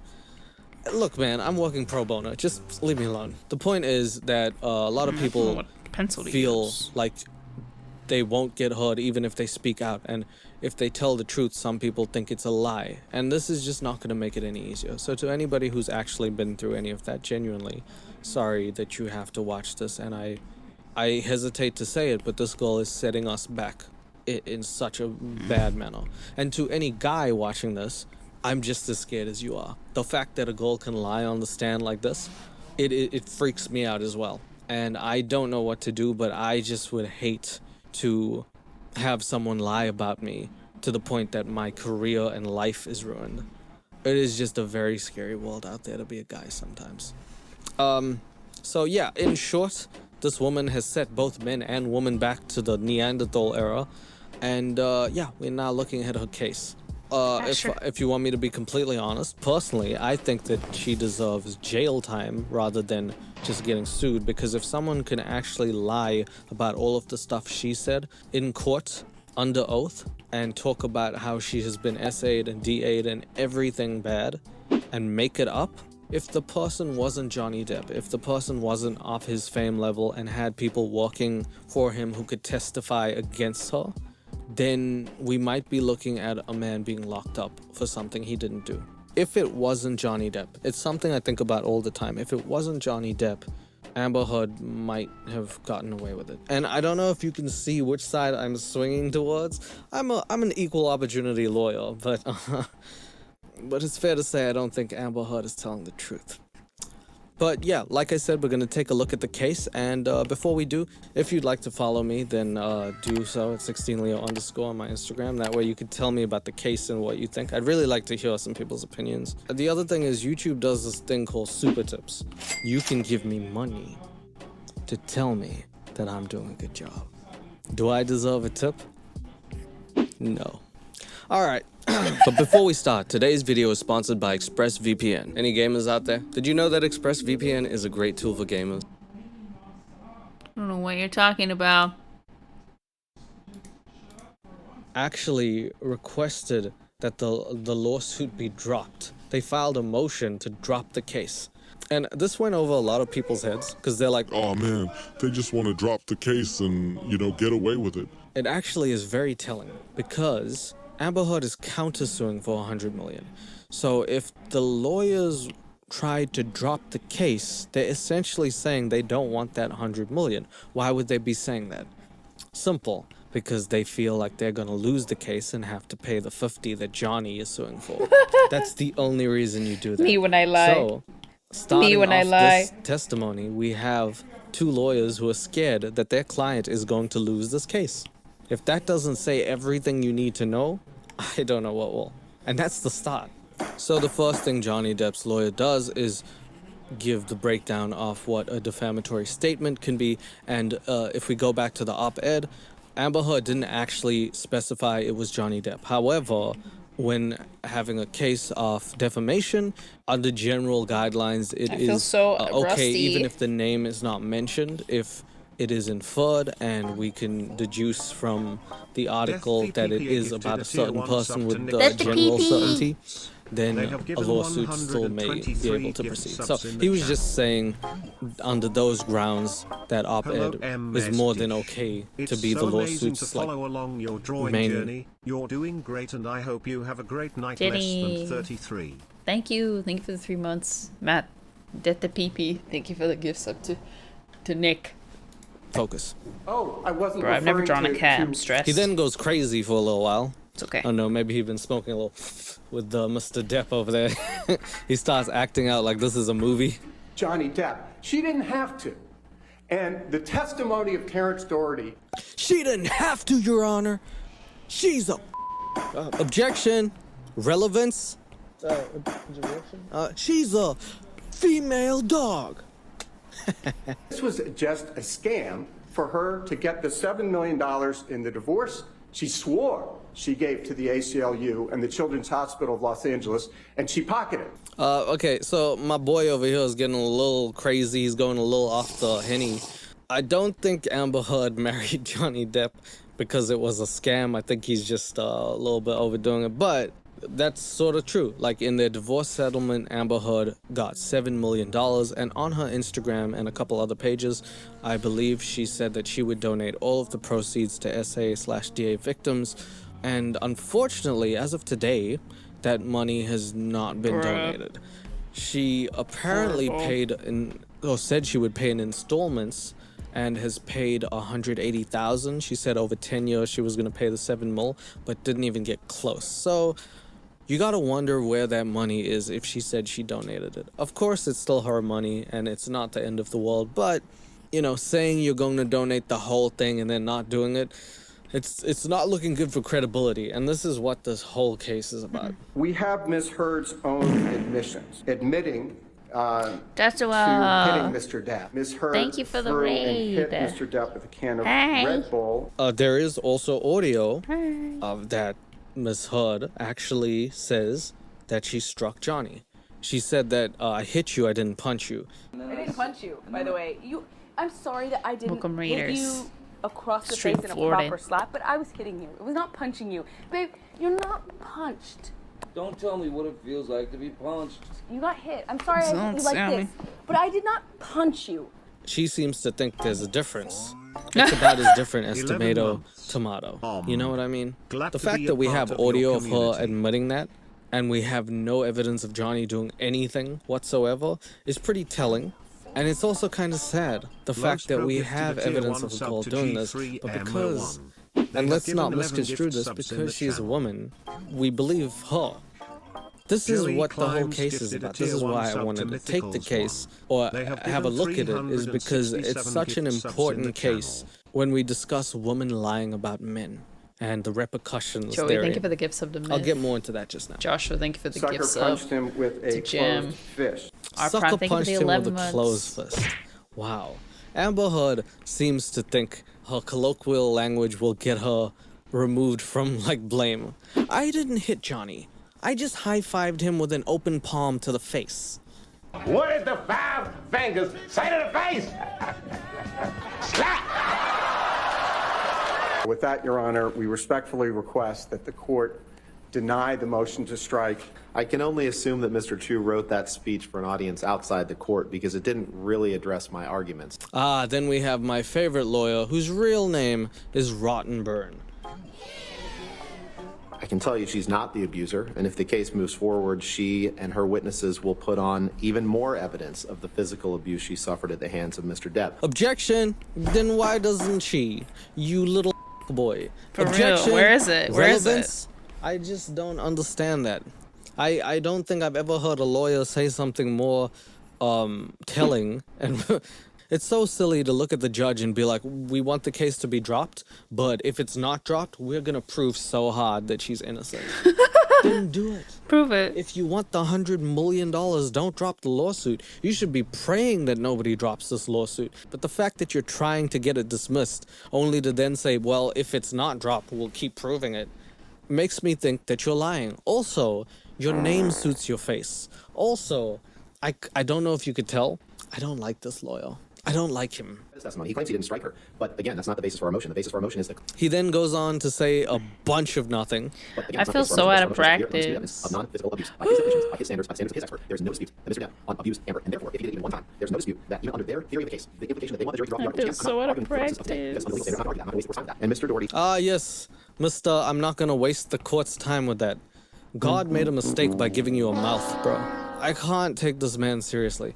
The only thing that I've seen him do in the Johnny Depp trial, which I will do a video on, by the way, is say hearsay, object to everything, and then say you are wasting the court's time. Every time you speak, you are wasting someone's time, and nobody objects to that. Objection! Sorry, Mr. Rottenburn, but not only do you suit your last name, your first name should be A. The Washington Post wrote the headline. Exhibit 1 has her name on it, but the only evidence in this case about who wrote that headline is Mr. Doherty's testimony. It is undisputed. So that's their claim to dropping the case. Just because her name is on it, it doesn't mean she wrote it. Is that what you're gonna say? Is that really what you're going with? Then why doesn't Amber sue the Washington Post for defamation? Because clearly she didn't write the article. Her name's just on it. Right? Wouldn't she sue them? Because this whole lawsuit is based on what she wrote. And if she didn't write it, then somebody owes Johnny Depp an apology. So that's your actual defense. Needless to say, the judge denied that motion. For this motion, I've taken the arguments of counsel, and last night I reviewed all of the evidence. The motion to strike is denied as to statement 2 and 3. The motion to strike is denied as to statement 2 and 3. As usual, you failed, not only in bed, but in life, Mr. Rottenborn.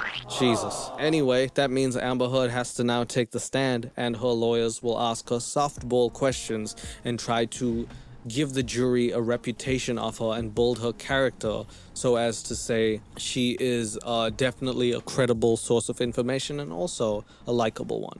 Now, I want to take you through like the proceedings of a court and show you the tactics that a team goes behind and at lengths to try and do to convince a jury.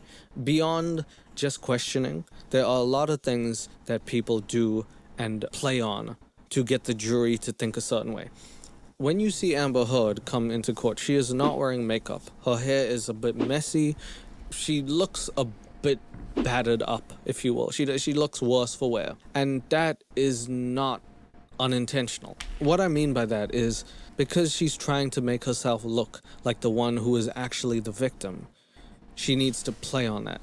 And if she dressed up in like Gucci suits and Armani and like came out looking too pristine, people would not have that same perception of her as if maybe she is still years later looking torn up about this whole event. It's a tactic that's kind of standard nowadays, and it's pretty hard to miss, but a lot of people probably don't know that. You see, at the end of the day, both teams are not trying to convince the judge of anything. What they're trying to do is convince the jury that their client is right. Will you please state your name? Yes, it's Amber Heard. And how old are you, Amber? I am 36. I just celebrated. Okay. Okay, so here's another thing. Amber Heard is going to try and act affable. She's going to try and act lovable and like someone who's credible and someone you can relate to. Makes me cringe. She looks at the jury for acceptance every time she says an answer, and she is going to give the best performance of her career, which is saying close to nothing because she is a shit actor. So just her being on trial long enough is quite good. This is the longest I will see her in any movie ever. And it's not even a movie, it's real life. Okay, and do you have a daughter? I do. She also celebrated her birthday recently. She's 1. Okay, now this is a really important part in the testimony. I think a lot of people might miss it. What I mean by that is she asks, do you have a child? And she says yes, which means now people in the jury, especially females, are going to relate to her on a different level, whether they like it or not. This is now a mother. She's now a paternal figure to someone. So whatever bearing you had on the case, you now have to factor in there is a 1-year-old child in the mix. Does that not persuade your view a little bit? Is that not one of the most slimy tactics once you think about it? Once you think, oh, the jury now, whether they like it or not, are going to think, oh yeah, that's Amber Heard with a kid, with a 1-year-old kid. The tactics that they're using are crazy. And this is the smartest tactics that these two dumbass lawyers will ever use. I see right past it because I'm the man, but other people might not. But I see what you guys are doing. What is your profession? I am an actor, mostly. Objection, lying. Not. She's lying in the court under oath. She's not an actor. She's trying to be an actor. Austin, Texas, a small town outside of Austin that you probably haven't heard of. I was raised by my mother and my father, and I grew up with a little sister. She's trying so hard to be like building likable. Character again. Lots of people like, oh yeah, grew up a little, blue collar lady. That's like me. I'm a blue collar man. I'm a blue collar lady. Oh, you know what? I like her. I like this girl. She seems nice. Juries have to be unanimous. But, hey, I feel like these lawyers might even just be trying to get 1 or 2 people to be like, come on, you believe Amber. Amber alert. Did a small job in Texas, and the actor in the movie that I was playing opposite had an agent visiting him from LA. She had heard about me from another bit part I did. Objection, lying. What, did she hear how bad you were in another part? Are you kidding me? I'm going to take you up to 2008. Did there come a time that you auditioned for The Rum Diary? Yes. So just a little frame of reference. The couple, Amber Heard and Johnny Depp, met in 2008 while they were both filming a movie called The Rum Diaries. So they met on that set. They were both married at the time, not to each other, but an emotional connection and romantic connection started brewing. It was a very important project to him in that he wanted to meet me in person, but it was just a meeting. And what did you talk about during that? We talked about books. Okay, so I did my research on this case, which means I had to sit down and watch every single Amber Heard interview. One common theme prevailed. She really likes reading. In fact, she mentioned it in every single interview. And it started to dawn on me when I watched this whole testimony that this is just a hypothesis. But what if she'd been reading so much, her whole life, basically, that she started to understand how to fabricate things? She took the stand knowing that she was going to fabricate these lies and try and basically talk as if she was a character from a novel. We'll get into that later, but when you look at her testimony, you can clearly see that this woman is using lots of colloquial language. She's using all these similes and like comparing beautiful wooden floors to getting punched. It seems like she's a character from a novel. And that is my hypothesis. She just tried to fabricate the hell out of it like she's a protagonist.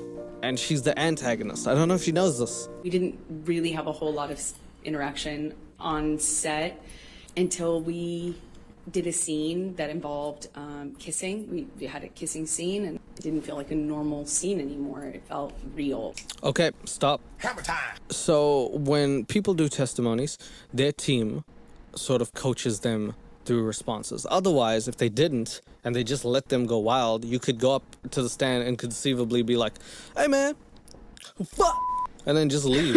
You could do that, and your team would be like, damn it, I didn't prepare for that. So they actually sit them down and they coach you on what questions may be asked during cross-examination and also what questions they'll ask you. They phrase certain words or they get you to say certain phrases to influence the jury in certain ways. Now, this is something that Amber did in that last sentence. She said, Johnny pulled me closer and he kissed me. She says it with such force He grabbed my face and pulled me into him and really kissed me. Those words that basically paint Johnny Depp as someone who is the aggressor, which is what we're talking about in this whole case. And if you think I'm reaching, maybe just a few lines down, you'll hear some more of these magic words that are going to get the jury to try and think, oh, okay, Johnny was always that type of person. The way that they paint him even before they start talking about the real stuff. It's very smart. The jury is, at the end of the day, the group that decides the fate of these two. So, smart move. But we were filming a scene. Did he use his tongue? Yes. Objection, what? What the hell is wrong with that wall? Okay. Karen, can you put it back in your hair? Did he use his tongue? Does that have any bearing on the case at all? Why did you ask? And why did she answer like, yes? And yeah. Picked up the back of my robe with his boot. So now we'll talk about the first time Johnny did something crazy. But the way that she talks about it, the way that Amber talks about it, is almost as if it's a playful event. Yeah. And I kind of turned around and I just kind of giggled and batted it away playfully. And he kind of pushed me down on this like bed sofa, flirtatious, and he said, yum. Okay, so let's break that one down. Hollywood actor, famous Johnny Depp, filming his own movie with a live crew set around him everywhere, decides to take you to the trailer. As you've turned around, put his boot up your skirt, then push you down onto the bed, flirtatiously, and then say the words, yum, while doing this to you. And he expected you to be okay with it, not tell anyone, never explain it, and feel okay with that for the rest of your life. Sounds like you talked to James Franco and not Johnny Depp. That would not fly on any set, I don't think. And if it does, it shouldn't. If that really happened, which I mean, I'm not saying that it didn't, but I'm completely saying that it shouldn't, you can't just laugh that off. That's a red flag and a half. Yeah, but you know weird. what? Amber's actually going to get more and more graphic and more in detail. This is just the tip of the proverbial iceberg. The world didn't know about the split between he and his former partner, so we were secretly dating, and then... Just quick context. Amber Heard's ex, Tessa Van Ree, I think that's how you say her name. There was also claims that Amber had SA and DA'd her. I just want to go on record and say that the claims were disputed by Tessa Van Ree herself, who said that it was falsified and grossly misinterpreted. So I don't want to use that against Amber Heard, but it's noteworthy to say that out of the two of them, the only one who had any like SA/DA things said about them is Amber and not Johnny, because all of his previous partners have claimed that he is never like what Amber Heard testified that he is, and haven't experienced that, which is quite telling when your exes are like, yeah, he's a pretty good guy. I felt like this man knew me and saw me in a way that no one else had. Oh, by the way, whenever Johnny Depp thinks something is bullshit, he drinks from his cup. I find it hilarious. I just wanted to emphasize that. I felt he understood. I felt like when I was around Johnny, I felt like the most beautiful person in the whole world. Doesn't that sound like a shitty novel? When I was around Johnny, I felt like the most beautiful person in the whole world. He made me see a different kind of love. It made me feel seen, made me feel like $1 million. Oh, there's that. There it is. There's that zero quality acting, that $1 million. Golden Raspberry nominated acting, which she was nominated for the Worst Actress Award. Mm-hmm. $1 million. It hurts, dude. Well, guess it what? actually hurts. You got 7 in the divorce, so you won. Objection. Sorry, is it objection? I can't call her a bit. I'm sorry. I'm trying to be professional. Guess what, snitch? Bruh, you won 7 million. The fact that she's going on the stand and acting is really bad. And you're going to see her act more and more throughout this. She's going to try and play to the audience, which is, as the way I see it, not how you should do a testimony. Especially when the victim is a victim of DA or SA. It's kind of important to note that in most cases that I've seen, and I've had it happen to me too, whenever I tell people, or not that I do often, but whenever it happens or comes up, I don't want to live in the moment. I don't remember what the person was wearing. I don't remember if it was a beautiful day or not. I remember what happened. Whenever someone tries to embellish it, they're trying to play for the audience. I think she's lying. He loved knives. He loves a lot of things. When Johnny loves things, he does it a lot. Just want to stop you there. That is Again, crazy. This is something that I think her team made her say with that specific wording. Because if you look at the grammatical sentence, Johnny loves to do it a lot. Just that sentence makes no grammatical sense in the context of knives. What you can do is drugs. And she's going to later allude to the fact that Johnny did a lot of that and then try to equate his heavy narcotic use to his violent outbursts. It's Amber Heard trying to plant a seed into the mind of the jury or the jurors, who will then be like, oh yeah, Johnny did love to do things. That's what they're going for with this. So the knives have close to nothing to do with the case, but it was just a way for Amber Heard to wiggle that sentence in there early enough so that they might get it into their head like, oh yeah, he does do these things. So kind, so generous to my family. He was giving my dad gifts. He gave him guns. He was just like invited to come, you know. Objection, weird. I think my dad would have married him himself, not if I had. Objection? My dad would have married him if I didn't, is something that I don't think that I've ever heard anyone say ever. Yo, that's wild. Even Johnny Depp had to laugh at that one. You know, he would make these comments about pouring myself out, but do so in the context of me acting.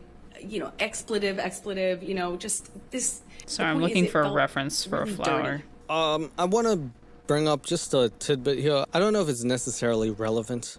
Amber Heard definitely got typecast as a person for her looks because her acting ability is akin to that of a dead potato in the fields of Ireland during the famine. Johnny Depp also, mind you, very handsome guy. In fact, world's most sexiest man, 2009. Wow. Johnny Depp actually made a career out of hating that moniker and that title. He did not want the title of sexy person bestowed to him because he felt like that ruined the craft. And he actually went out of his way in all of his movie roles to get so deep into character to look as different as he possibly could. All you have to do is watch any Tim Burton movie like Edward Scissorhands or maybe the new Alice in Wonderland. Or you could watch his most popular movie, I'm a Pirate, and it's Disney, so I can't say arse. Point is, the man goes out of his way to avoid being typecast as the good-looking one. Pixie, they keep it the 9 months. I don't know if there's any validity to what Amber Heard says, but if he does, I think that's what he was trying to say. I felt beautiful in it. Like, stupid as that sounds, I felt pretty in this dress I picked out, and her facial emotions are akin to that of LA Noir. If you had Press X to Doubt as a meme in 2022, this is the person that we need to use as the meme from now on. It's gotta be Amber Heard. Like, stupid as that sounds, I felt pretty in this. You're lying, Morgan. You can't even tell whether she's telling the truth because she has like 30,000 facial expressions for any given emotion. This is what happens when you don't know what to act and someone's like, play sad. And she's like, you belong in the food court. Objection. Relevance. I'm sorry. Okay. Objection. No, I'm sorry. Sorry. Strike that one, Your Honor. And he said, when I brought up the dress and the event, because it was an event to support a charity I was really involved with. Oh, this is a charity. Remember the last time you supported a charity and took the money? Oh, hey, don't do that. Of course she has to make herself look like the good person. It was a charity event. I know it was a red carpet event, but it was a charity event. That's why they got the red carpet. The carpet cost more than the starving kids I was going to. My dress cost more than a village. Do you remember the first time that he physically hit you? Yes. It's seemingly so stupid, so insignificant. Oh, never forget it. It changed my life. It was seemingly so insignificant. It actually I'll never hurts to forget hear it. It changed my life. The oxymoronic thing from an oxymoron over here is just, it's killers. Okay, so I also wanted to bring up this point. I think this is really important. When you are trying to get a person to feel a certain way, and you're lying, or you feel the need to convince them, you will preface something by saying what you should feel, by saying something like what you felt. So if I was to tell you a story I want you to be sad over, I'll be like, this is sad, this made me cry, and then tell you the story. So you'll already go into it thinking, oh, okay, I'm going to hear some sad stuff. What she just said was, this changed my life forever, before she told the story. She's trying to play to the audience and get them to feel like, oh, this is so bad that her life was literally never the same. She feels the need to convince people, and when you do that in court, I feel like you're lying, because if it really happened, you wouldn't feel the need to preface it. If it's bad, people will know it's bad. I didn't realize at the time, but I think he was using cocaine because it was like there was a jar of cocaine. I realized that sounds weird. Oh, you didn't know what it was, but you knew it was cocaine. You also knew there was a jar of it? Okay. Cocaine. No. Flour. And I asked him about the tattoo on his arm, and I said, what does it say? And he said it says wino. I didn't see that. I thought he was joking. Just for context, Johnny Depp used to have a tattoo saying Winona Ryder, which was his former partner, and after they split, he redacted it to say wino, as in, I like wine. That's what they're talking about. Because it didn't look like it said that at all, and I laughed. And slapped me across the face. And I laughed. Let me show you. I brought out Lola over here to recreate some of the scenes. I'm going to try and do it tastefully, but at the same time, it is really ridiculous. Apparently, Mr. Depp slaps her across the face, and she does. That would scare me away, personally, if I did, and then someone was like... I'm all of a sudden realizing that the worst thing has just happened to me. Here we go again. There it is. Did you pick up on that, guys? It's the worst thing that could ever happen to me. So before she says what it is, she prefaces it like a clickbait YouTube title, if you will. This just happened. Couldn't believe this just happened. Now the jury's interested. The worst thing just happened. So people come in with expectation, which is what you don't want if you're telling the story credibly. You don't want to have any of this colorful language. True. You want to be a credible source of information that is factual. You want them to believe you, and you want your truth to be told. When you have someone lying, they will try and convince you. This is just the subtext, and I think it's so telling. You're so right, King. That we saw that. Amazing, amazing stuff. It didn't physically hurt me. I was just sitting there on this carpet, looking at the dirty carpet, wondering... Oh, hold on. Dirty carpet? Wait, hold on. I don't believe we've established that. As far as I've seen, Johnny, apparently, you, why are you on the carpet all of a sudden? Was the hit that lethal? Can we get some context? I also want to talk about lying now. I think when you want to look at how to do things and how not to do things, a good way to look is at how kids do things, because kids are uninhabited. They don't understand the inner workings of society and big things, so they are not self-aware, and they just do things because that's what a kid does. Now, I remember for a fact that when I used to lie, which I did a lot when I was a kid, I would try and over-explain a situation to my mom to act like I had a great alibi. My mom would be like, who did this in the kitchen? Who made this mess? And I'd be like, Mom, it couldn't have been me, because at 3:23, 42 seconds, I was with my friend Brandon, and we were watching Dragon Ball Z. It was the episode that Piccolo went into the time chamber, and then he came out, and I remember so well, because I was like, Brandon, we should make a time chamber. And he was like, yes, Leo, yes, we should. And then we actually made one, and someone stole it, which is crazy. I don't get it. Which is why I couldn't have made the mess in the kitchen, because I was too busy building that. Fuzz, feel free to find another stream if it makes you uncomfortable. You definitely don't have to be here. But yeah, we're people who are here interested in it, so we're gonna watch it. Moon Splitter. Moon Split. Redeem get gifted us up. Time get you chamber a sub from real quick. 203 to 206. So, wasn't there. Sorry, Mom. Well, I would love to help you, but I can't. Dragon Ball Z, it was too much. The over-explanation. If this really happened, I really fail to see how someone would think, oh, it's a dirty carpet, or oh, these details that are so insignificant would matter. So the over-explanation is sort of trying to create an alibi, and it's sort of trying to make the jury aware that, oh, I must really know about this. Because I remember it in such detail. I could tell you everything. I could tell you how dirty the carpet was. I must have been there. Dish gifted a tier 1 sub to Moon Split. Because God, did he just hit me? No, dumb. I mean, you can't hit a woman. I wish I could sit here and say. Well, actually, you can't hit anyone. It's kind of why we're in this trial in the first place. I stood up and I walked out of that house and I drew a line and I stood up for myself. Oh, nice, Amber. Could you please breathe into the mic a little louder? We'd like you to break it so we could get another one. Oh, there it is, Amber. You broke it. Good job. You did it, Amber. You did it again. Before I know it, he starts crying. Like I had never seen an adult man cry. I didn't even really see my dad cry at my grandma's funeral. You know, it's weird. Ooh, this is a tough one. If you guys might have to play this one back really slowly. It's weird. If you look at the "it's weird," you can actually see the truth come out when Amber talks about it.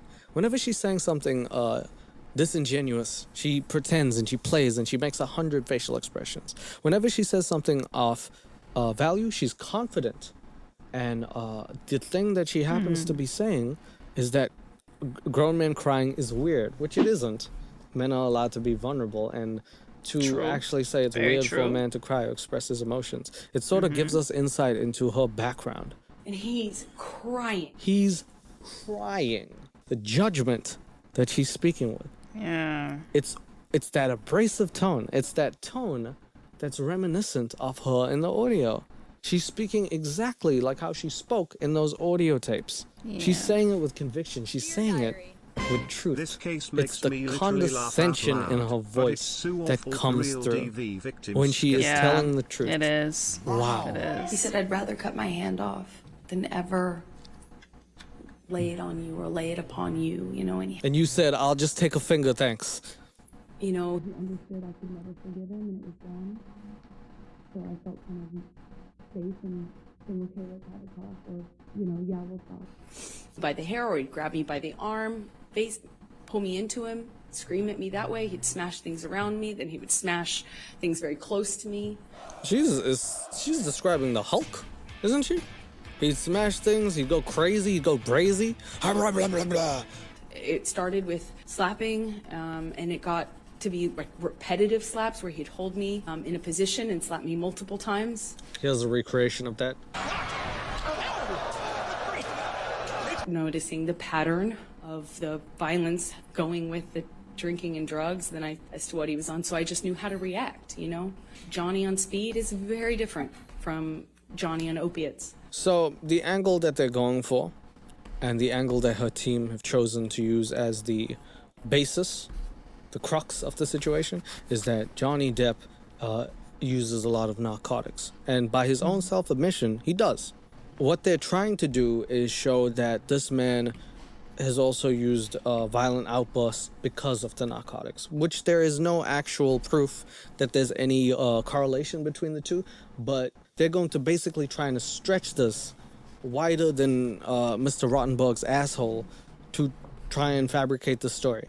I don't see any validation to it, and if I did, if I saw evidence, I would be very much more inclined to believe her. But the things that Amber says, you'd expect some really top-notch evidence, and she presents none of it. Amber, I'm going to take you up to March of 2013. So let me start with the painting incident. One day he kind of stayed up.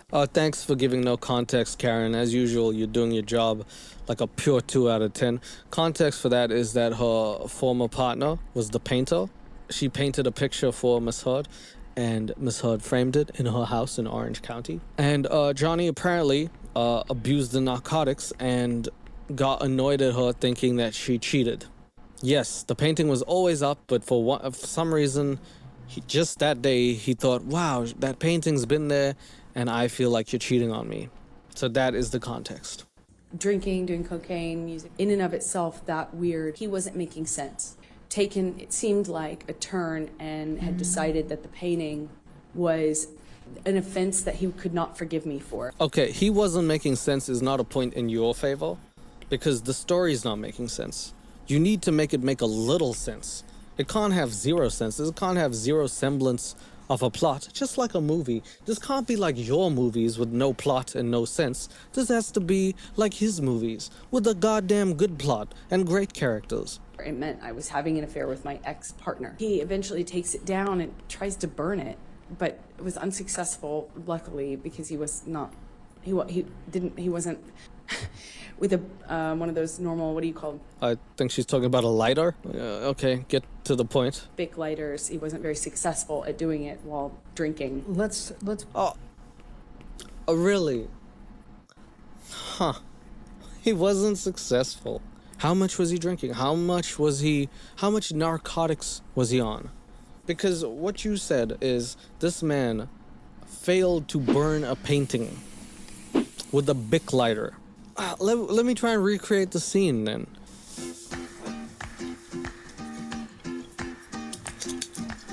Bottoms up. You're telling me that a grown man couldn't do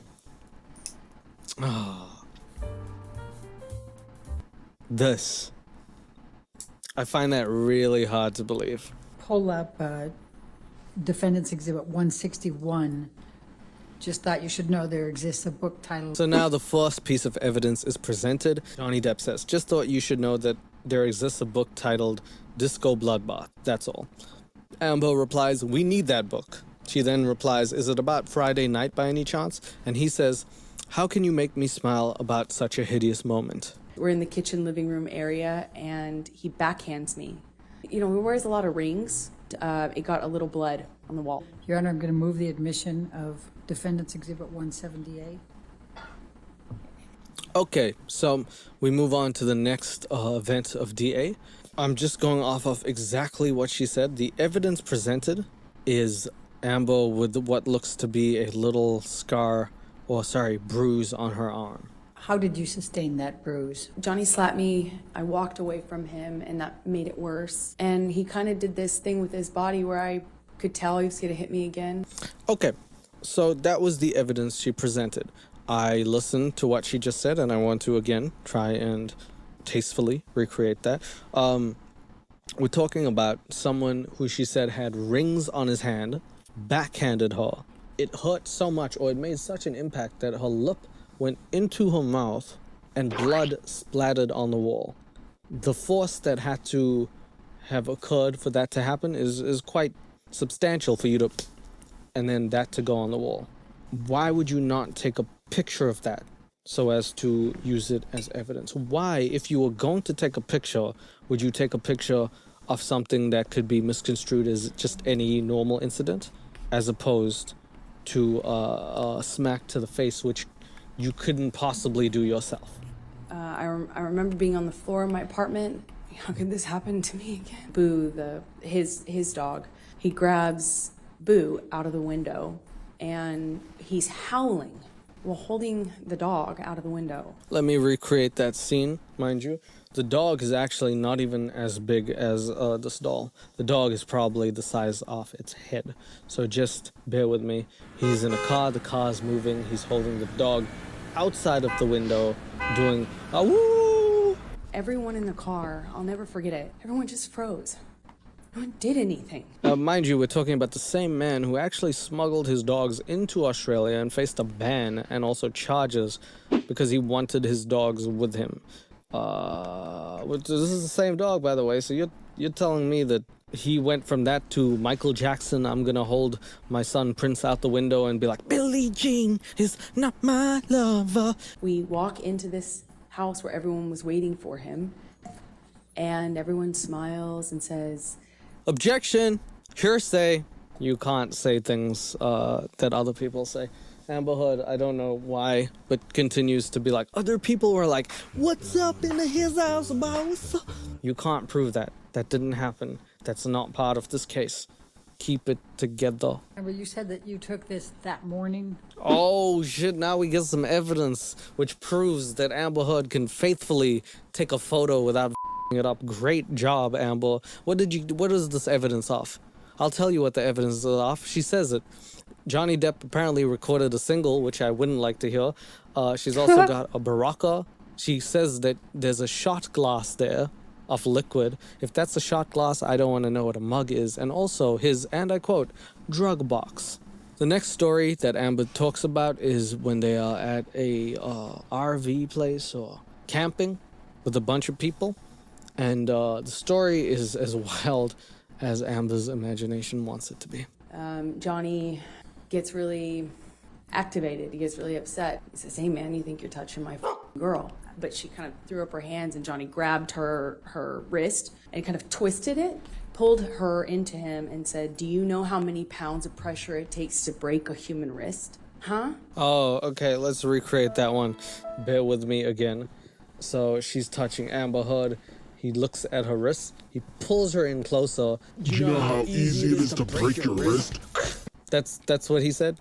He's been talking to. That sounds like something Nicolas Cage will say on any given Tuesday. She's crying, and he just turned all that. It seemed like he turned all that rage onto the trailer itself, and he just started smashing things. He picked up something on the table and threw it right into the glass cabinet. So he's now turned into the Hulk again and is actually beating up a trailer. And he says, you know what I'm talking about. You know what I'm talking about. Be honest with me. Rip my dress. You know, that's my... Just finished that dress. If something that traumatic happened to you, would you remember details like he ripped the top part of my dress and also remembered that you had just gotten it done and it was a pink dress? Okay, here's the story. Here's the story. Remember that. I almost got run over last week. And isn't it, like, I know it sounds like a joke. My friend had to push me out the way. I couldn't tell you what he was wearing. I couldn't tell you what I was wearing. I couldn't tell you brand the car was, what make it was. I know the person was a biggish person, and I know his face because I hate that person. That's all I remember. Because I don't remember details like what tread of tire this man had before he almost ran me over. That wasn't the important part of the situation. So I would wager that if something really happened, you wouldn't know details like that, but you would know how it felt to be in that position. And he's like grabbing my breasts, he's touching my thighs, he rips my underwear off, he... Objection, he rips my underwear off. Oh God. Alright, well, for the sake of... Okay, for the sake of argument, and I just want to go on record and say that, of course, not all underwear is the same. I know girls' underwear is different, but let's just hypothetically assume, and yes, this is my underwear, that underwear is elastic.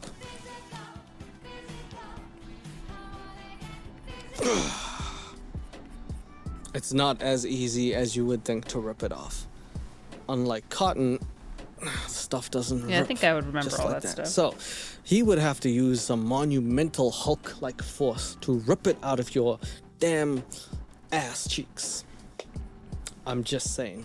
Proceeds to do a cavity surgery. He said he was looking for his drugs, his cocaine. Just shoved his fingers inside me. Oof. Okay, this is getting a little bit. A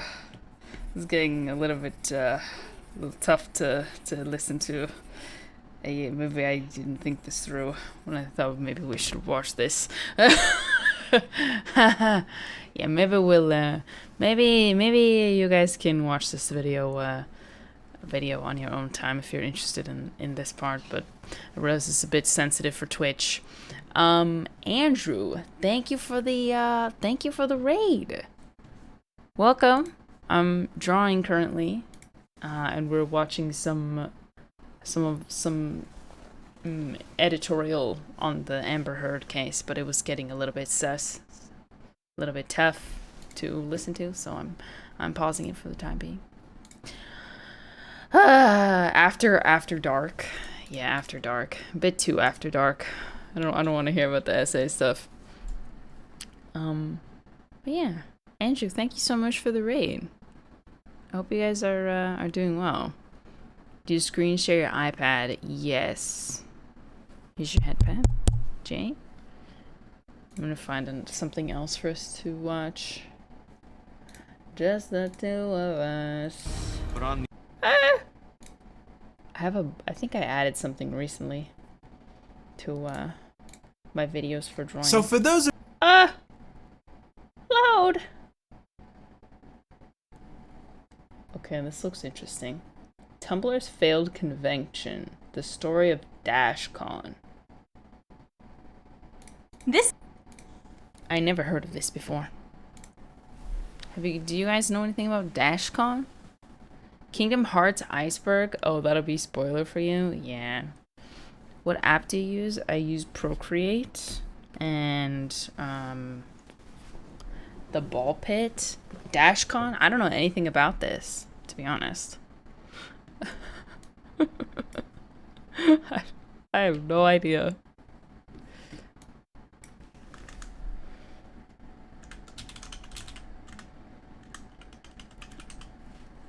Yeah, I guess we could also continue iCarly. Up to you guys. What would you prefer? Do you guys want to watch more of the iCarly video or watch this one? No, for whatever. Whatever you want. Can we watch Adventure Time? We can't. Cannot. I'm sorry. iCarly? This one? DashCon? Oh, frick. We're split down the middle again.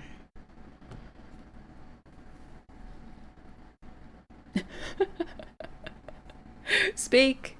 Tell us what you want. Okay, I guess we'll have to do a poll.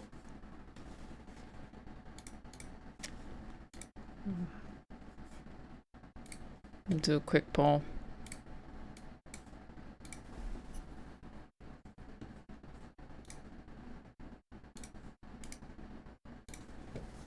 Alright, do we want DashCon? DashCon. iCarly. iCarly. Alright, go. Vote in the poll. Tell me what you want, what you really want.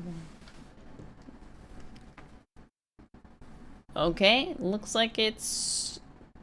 Oh, it was iCarly in the lead, but DashCon is on the up and up. Let your truth be known. What do you want? Tie them.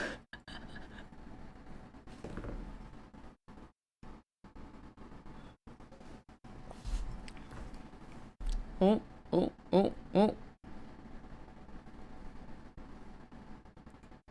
Good example of practicing learning is anything that has immense details, especially textures. Yeah, I'm gonna do textures on the flowers. Oh, it's very close. 75 to 81. Oh. If you guys tie it, I swear. Okay. By just a short margin. iCarly has won.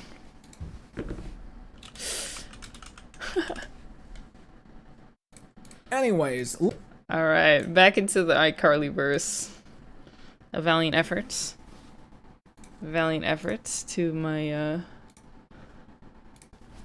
my DashCon fans, but we'll watch it some other time. Let's dive deeper into the filler as we look at Season 4, Episode 7, I Hire an Idiot. Let's get through this one fast, it barely deserves mention. The iCarly gang are tired of working on the web show and decide to hire an intern. However, Carly and Sam decide to hire a dude who's 2010 hot despite him being a complete and total idiot. Said himbo continues to mess the show up, but Carly and Sam are so transfixed by his raw sexuality that they refuse to fire him. In retaliation, Freddy hires a female version of this. which the girls decry as offensive, but Freddy says he will only fire his hot idiot if they fire theirs. I'll fire my feminidiot when you fire your imbecile. Imbecile. Eventually, after the female intern steals a baby and the male intern eats a bunch of raw meat, the group finally agree to fire all of the interns. Oh, and then the girl is actually smart, but I guess she really did kidnap that baby. Anyways, I know I just said that the fan convention episode is one of the final episodes about internet culture in a major way, but there is actually one other episode in season 4 which substantially discusses a phenomenon which has become a major thing online in the last few years. Okay, I'm talking about season 4, episode 8, I Pity the Neville, which features the return of Neville Pepperman and the repercussions of his mass public shaming. So the plot of this one is all about the phenomenon of Karens. Viral clips of human beings being absolutely god-awful people and then becoming the fascination of a very bored and very angry planet. In the story, Neville is randomly caught on video yelling at a girl for bumping into him at the store, causing her to begin crying as his anger only grows. Anyways, this viral clip receives millions of views on Splashface, and his life is ruined overnight, causing all of the gang to celebrate as they rightfully should. They then record the new episode of iCarly, which features a cutaway skit where Freddy is dressed up like a sexy vampire. This skit really isn't that funny on a surface level, but the on-point visuals are so goddamn surreal that I'm trying to find all of the words in the world to describe this, just so I can continue to show you visual examples of Freddy dressed up like Robert Pattinson. You guys seen any good TV shows recently? I haven't. The gang throw what they designate a karma party, a party celebrating that the life of their arch nemesis has fallen to pieces exclusively due to his own actions. There, Freddy discovers that girls in Seattle are obsessed with his performance in the skit, swooning over him, but only when he does the Twilight voice. I edited that whole movie with some new software I just got. Cutting room flow. Yeah. That was it. Seriously.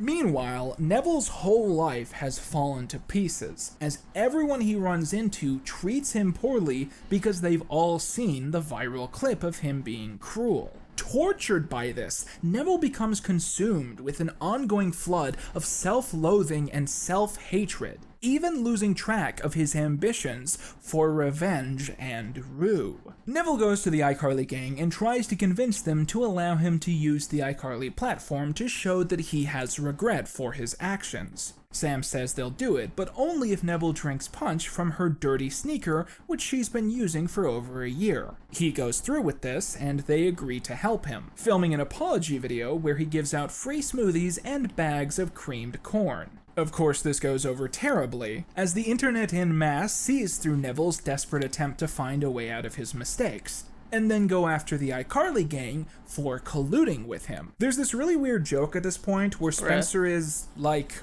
mad that he doesn't have a B-plot in this one. Like, overtly the joke is that Spencer is angry that he doesn't have enough scenes in the episode. And I don't know, I like me some fourth wall jokes, but at this point it feels like iCarly does this every other episode and it's just lazy. The iCarly gang have Neville do a live apology video on the web show, and they even bring out the little girl in an emotional moment which goes equally viral. Neville honestly thanks the gang for helping him turn his life around and doesn't reveal any sort of secret scheme connected to the events of the story, before he bumps into a man in a wheelchair and again has another Karen freakout moment, which once again goes completely viral.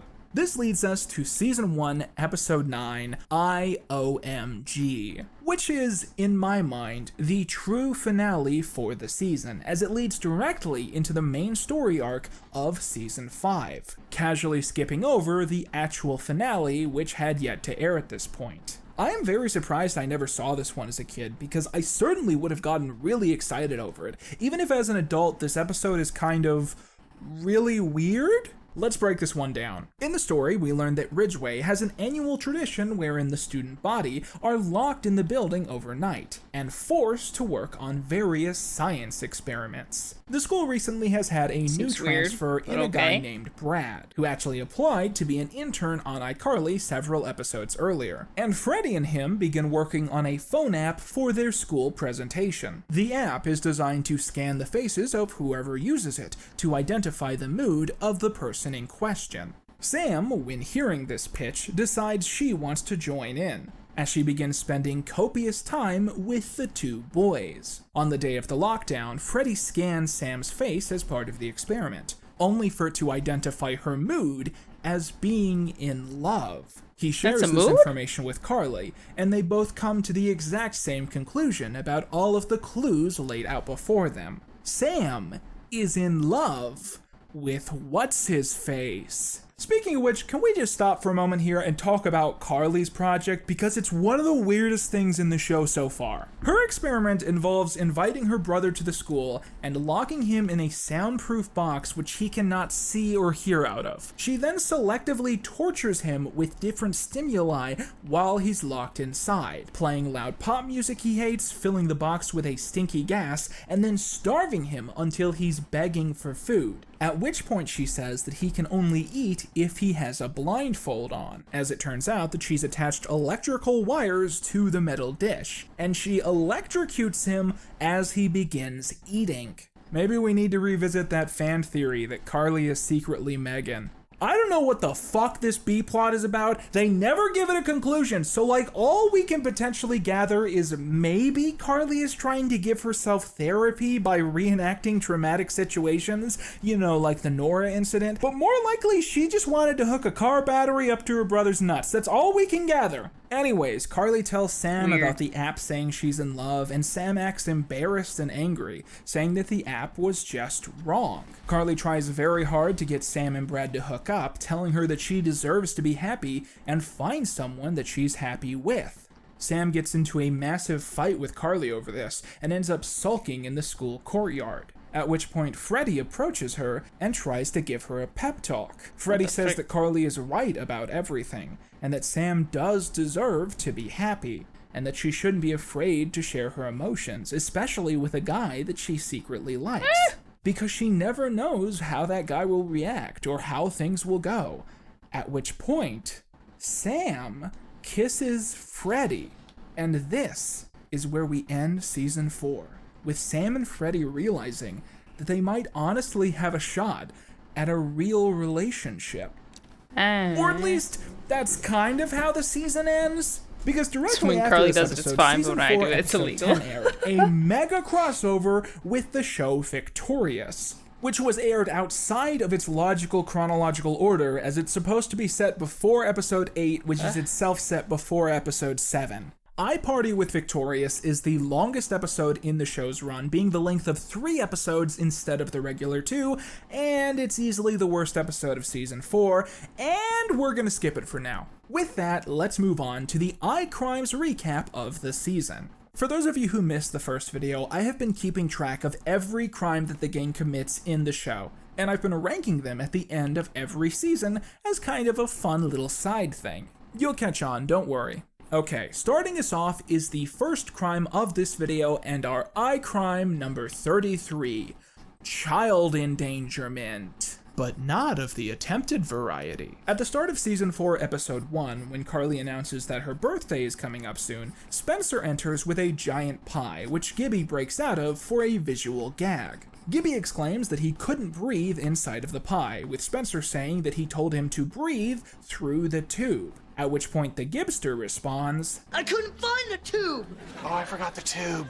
It's so easy to forget while you're watching the show, but Gibby, Carly, Sam, and Freddie are all literal children, and Spencer is an adult, and when he does something like almost kill Gibby by baking him into a pie, you remember that this is a very not good thing for him to be doing. Anyways, for our next crime, we're going to be getting in kind of a gray area, I guess, and that involves the question, are Gibby and T-Bow main characters themselves? They certainly appear constantly and are often billed as the show's leads. So when they commit a crime, is that worth pointing out, even when it's a crime done to one of the actual main characters? Let's just roll the die and say the answer is yes. Anyways, in episode 1, as you'll remember, Carly briefly gets a job working at the Groovy Smoothie. However, she's shocked to discover that the Groovy Smoothie has a policy of dissuading its workers from washing their hands. And apparently, the pay is absurdly low. When Carly gets home, she reports that she has worked 12 hours straight and was barely paid enough to afford a single can of paint for her bedroom. First of all, Tebow is clearly violating Washington's strict child labor laws, which clearly state that a 16 to 17-year-old should only be able to work 8 hours in any given day. And second, based on Carly's estimate that she, quote, barely made enough for a single can of paint, let's go ahead and presume that she made about $45, on the pricey end of that estimate. If that is the case, then Carly was paid $3.75 an hour, far below the $8.55, which was the minimum wage for Seattle in 2010. Now, if Carly had been 14 to 15 in 2010, then she would have qualified for a slightly diminished minimum wage, a minimum of around $7.20 an hour. But as we've established, basic continuity within the show easily makes it that she has to be 16 to 17 at this point, and thus qualifies for the full $8.55 pay rate. I can easily say, based on my studying of Washington law, that Tebow in this case has easily violated 3 very explicit and well-known Washington rules and regulations by not enforcing the washing of hands, overworking minors, and underpaying staff. And thus, I'm going to go ahead and call those iCrimes number 34, thank you for the 35, host. and 36. Thank you. And our next Welcome, crime, guys. by coincidence, is also a violation of child labor laws. In Season 1, Episode 4, the gang realized that people want to buy their terrible designer penny t-shirts, and they begin selling them online. However, Sam eventually flakes for a few days, and when she comes back, she has over 100 shirts made from scratch, causing her friends to ask where she could have possibly gotten these so easily. You want to know how I made so many penny teas? Check it out. What? Yes, this isn't a dream sequence or anything. Sam has made a sweatshop where the workers are 4th graders and she pays them $5 a day. You'll also recognize this room as the one where that dude fell and broke all his ribs. Truly cursed ground. I don't know what you guys want me to add to this one. Like here, I googled if sweatshops are illegal. Google says yes. Details about the sweatshop, right. There's a scene where this little girl has a cut and Sam puts duct tape on her arm. There's a scene where we learn that the food they're served at the sweatshop was found in a dumpster and has garbage in the food. There's a scene where Sam yells at someone for drinking water on the clock. She ends up feeding them processed meat in a can that's intended to be fed to horses. That's funny. Please laugh at the joke. Carly and Freddie decide to take half of the sweatshop upstairs and try to make a more fun, light-hearted sweatshop. But it turns out that the kids don't make the shirts too fast when their human rights aren't being violated. And long story short, all of the kids end up quitting, start their own penny tea business, and drive the gang out of business. And the group all learn an important lesson.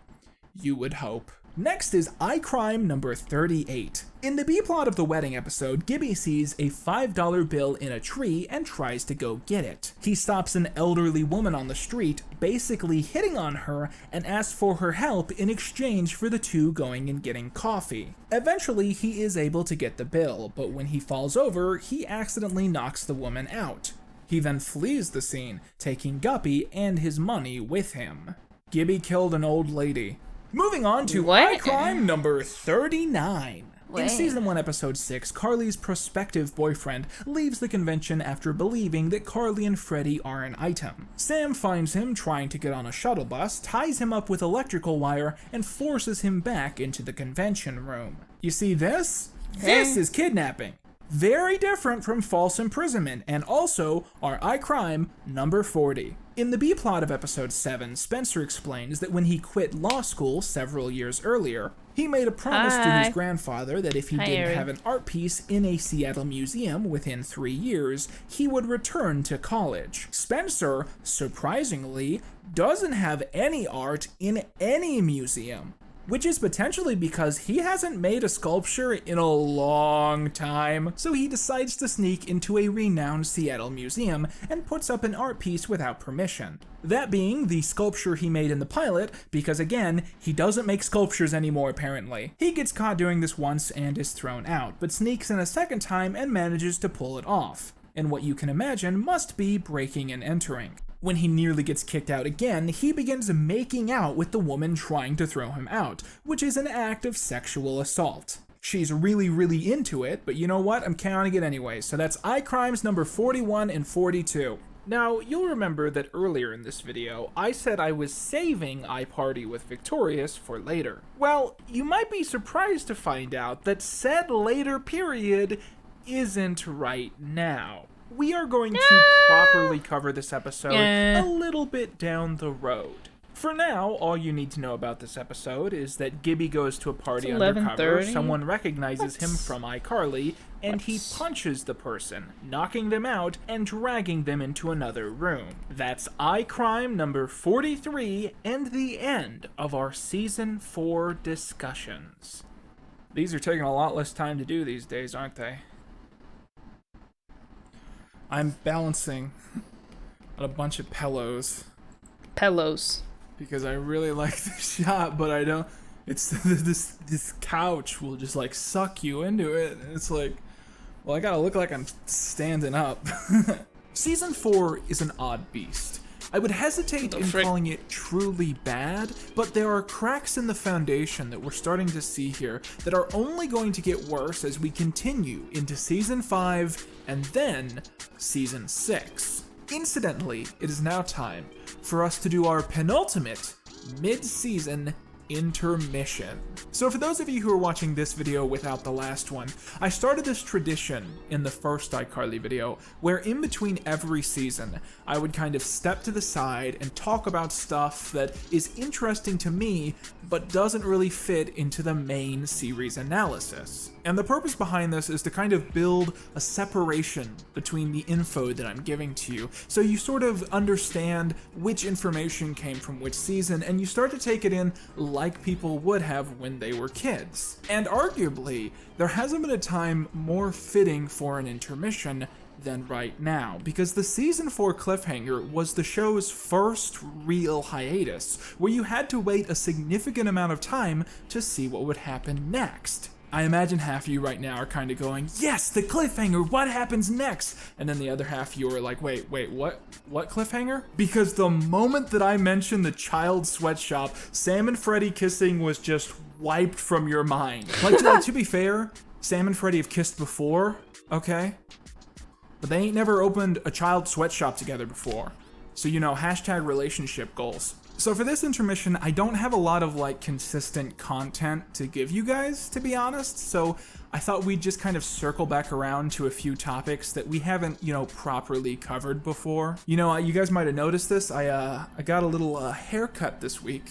And you know, I'm thinking right now, if that pandemic can just lighten its load a little, I'm ready to get out there, you know? I'm ready to see the sights, meet the people, have some adventures.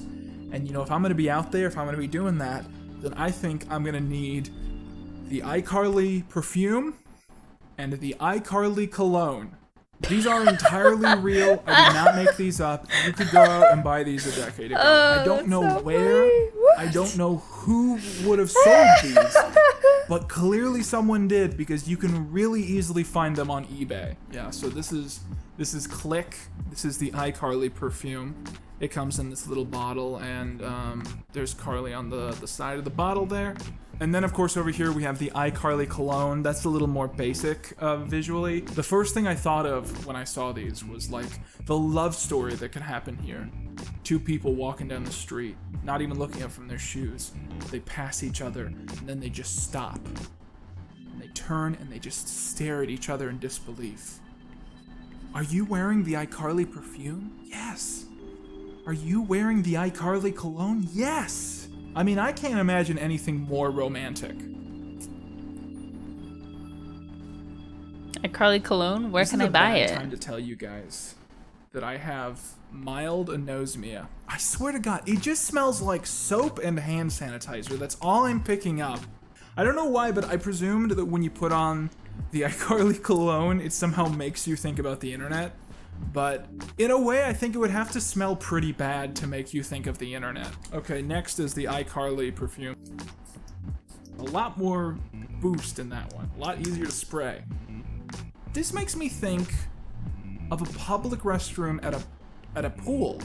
Like a restroom at a public pool. Not inside the restroom. What? Like directly outside the restroom, right? So I'm gonna recap these for you. The iCarly cologne smells like rubbing alcohol. The iCarly perfume smells like a swimming pool. Woo, okay, yummy. so the next thing we want to move on to real quick, now that we've got that complete boredom out of the way, is I wanted to circle back around to the McDonald's iCarly Happy Meals. Hey everyone! Today we're gonna be listening to Jenny's Stomach! The stomach has spoken. Happy Meal time! You can create your own wackiness with an iCarly toy in your McDonald's Happy Meal. There were 2 of these, one in 2010 and one in 2011, and there were a lot of toys released inside. So what I ended up doing is I bought a big plastic bag on eBay that's just filled with these toys. Most of them unopened, okay? It's a little stoplight. I don't know why this was in an iCarly Happy Meal set and not a Mr. Rogers Happy Meal set or whatever, but I mean, that's the thing. Is there a stoplight on the iCarly set? I don't know if there is. Next we got this right here. I'll go ahead and open this. This is a visual representation of the car seat that Carly has in her home there, and it's got a little weird toaster thing. What does this say? Oh, it says random dancing. So it's like, oh, there they are sitting in their car, right? They're sitting in their car, and look, oh, now they got a random dance. A lot of this stuff is based around like kind of the stuff that Carly has around her apartment. Like this is a little gummy bear, and inside are like some stickers and a pencil that I just dropped. Like, to be honest with you, if I was a kid and I saw this, I would never think iCarly, because I know they have like a bunch of these dogs on their set. It just doesn't read iCarly to me. Like, what is just a dog? One of the things in this set is like a little gumball Tom Servo head, and even as an adult, I don't know what this has to do with iCarly. I know there's a little piece of paper here. Pull that out, what happens? Oh my god, look at that. Here's what it has to do with iCarly. It's a bunch of stickers on a roll. And when you pull Tom Servo's tongue out, you can pull off some of these stickers. You have the dog one? This is, of course, like the thing that I think you had to go and get this McDonald's set for, and that's Baby Spencer. I mean, Baby Spencer, this is actually the only Spencer toy they ever made, I think. Ah, I want that. The great thing about this is there's this little hole at the top, and I think the idea is you can put your own face into the Baby Spencer toy and make your own baby version of yourself. I want it. McDonald's really was a gamble, though, because, I mean, sometimes you just get like this. Like what is this? What is this? Okay. So turn it on. I don't know. This probably did something a decade ago. As some final things, we got a little mouse pad and a magic meatball toy. This, I believe, used to do stuff, but I imagine it doesn't work. I bought a few of these and none of them worked. Yeah, this doesn't work. And, yeah. That's it. I know I might seem really bummed, you know, right about here, and that's because I am. Because it's really weird to work on a project like this for so long. Oh my gosh. And then to realize that you're like so close. That's a big burp. To just wrapping it up. You know, I mean, because after this is the next to last intermission. So after this, it's a season, then a final intermission, and then a season, and then we're done. And I guess I'm just kind of bummed because, I mean, this is it. Oh. And I just couldn't think of any other iCarly eccentricities to tell you guys about. Except. So I bought Freddy's camera. You guys want to talk about that for a second? This is the Canon What? XL1. I'm not sure quite what year it came out, but the most important thing about this model of camera is that for the entirety of the original run of iCarly, this was the prop that Freddy used when he was filming his webcast. Now, immediately, there's going to be two things that you're going to recognize are missing from really this certain prop. The expensive, first isn't it? thing is the microphone. There's a little microphone holder right here, and on Freddy's camera and most XL ones, there's typically like a microphone How much is that? connects up to the camera right here. I thought about buying one. It would not have been difficult, but the thing is, that's entirely an aesthetics thing. I'm not actually going to be, using a microphone with this camera, so I figured it probably just wasn't worth the hassle or the money.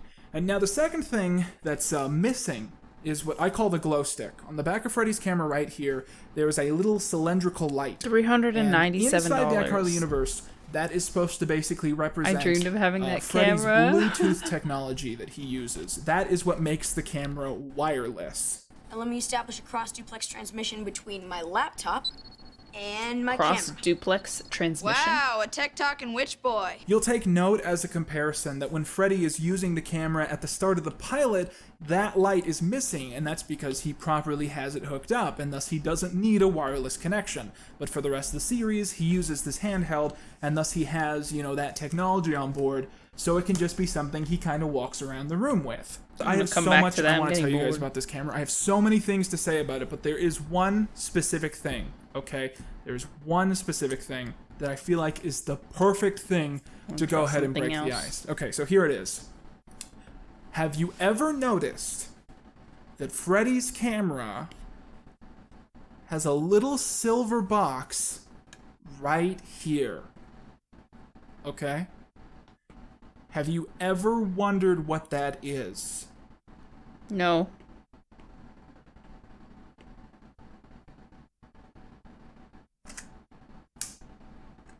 Is it for a tape? It's a tape deck. Freddy's camera runs on cassettes. Now, don't you feel like your whole life has been a lie? Despite the fact that iCarly tries to get you to subconsciously believe that this is some extremely advanced piece of HD technology, this camera is the kind of thing you would find in the media room of an underfunded high school. I mean, to be honest with you, this thing is basically one step above a VHS camera, and I'm being very kind when I say that. I'm just really, really amused by the idea of them bringing this in on, like, when they were making the show, and someone being like, you can't have that be the camera they're using to shoot their HD web show, and then someone else is like, chill, dude. We're gonna stick a glow stick on the back, and every kid at home will think this is some shit from the future. I bought this on eBay, and I get it, and I'm like, they didn't clean it before they sent it to me? Because I pick it up and it's just like, it's so sticky and dirty. So, I get a bunch of cleaning materials and I clean this thing off, and there's so much dirt coming off this thing you wouldn't believe. I mean, my paper towels are just turning black. And so I clean it and clean it and clean it, and I go, it's good to have that over with. I pick it up. It's still sticky. It's sticky right now. What I realized, this thing isn't dirty, it's disintegrating. Like, I don't know what material this is. I'm really bad at identifying materials, but it seems like some kind of like weird rubber, and it's just not lasted at all through the ages. So, to touch, this thing is just coming off on my hands. This camera is becoming one with my DNA. It is just, sometimes it is hard to rip my hand off of it because the materials are just deteriorating and becoming this, like, slick goo. I swear to God, my fingerprints are now embedded all over this camera because the material holding it together has become this, like, like, fluid material. You know what I mean? But the weirdest thing about messing around with this camera for so long and trying to understand it so intensely is I've realized that this is actually a realistic thing for a 13-year-old to have in 2007. And it's not good, but I totally believe someone like Freddy would end up getting this for Christmas and would, like, use the hell out of it until it stopped working. And it's kind of weird that we never actually get to see that. We never actually get to see what iCarly would look like as a webcast if it was really filmed with the camera that we see on set every single episode.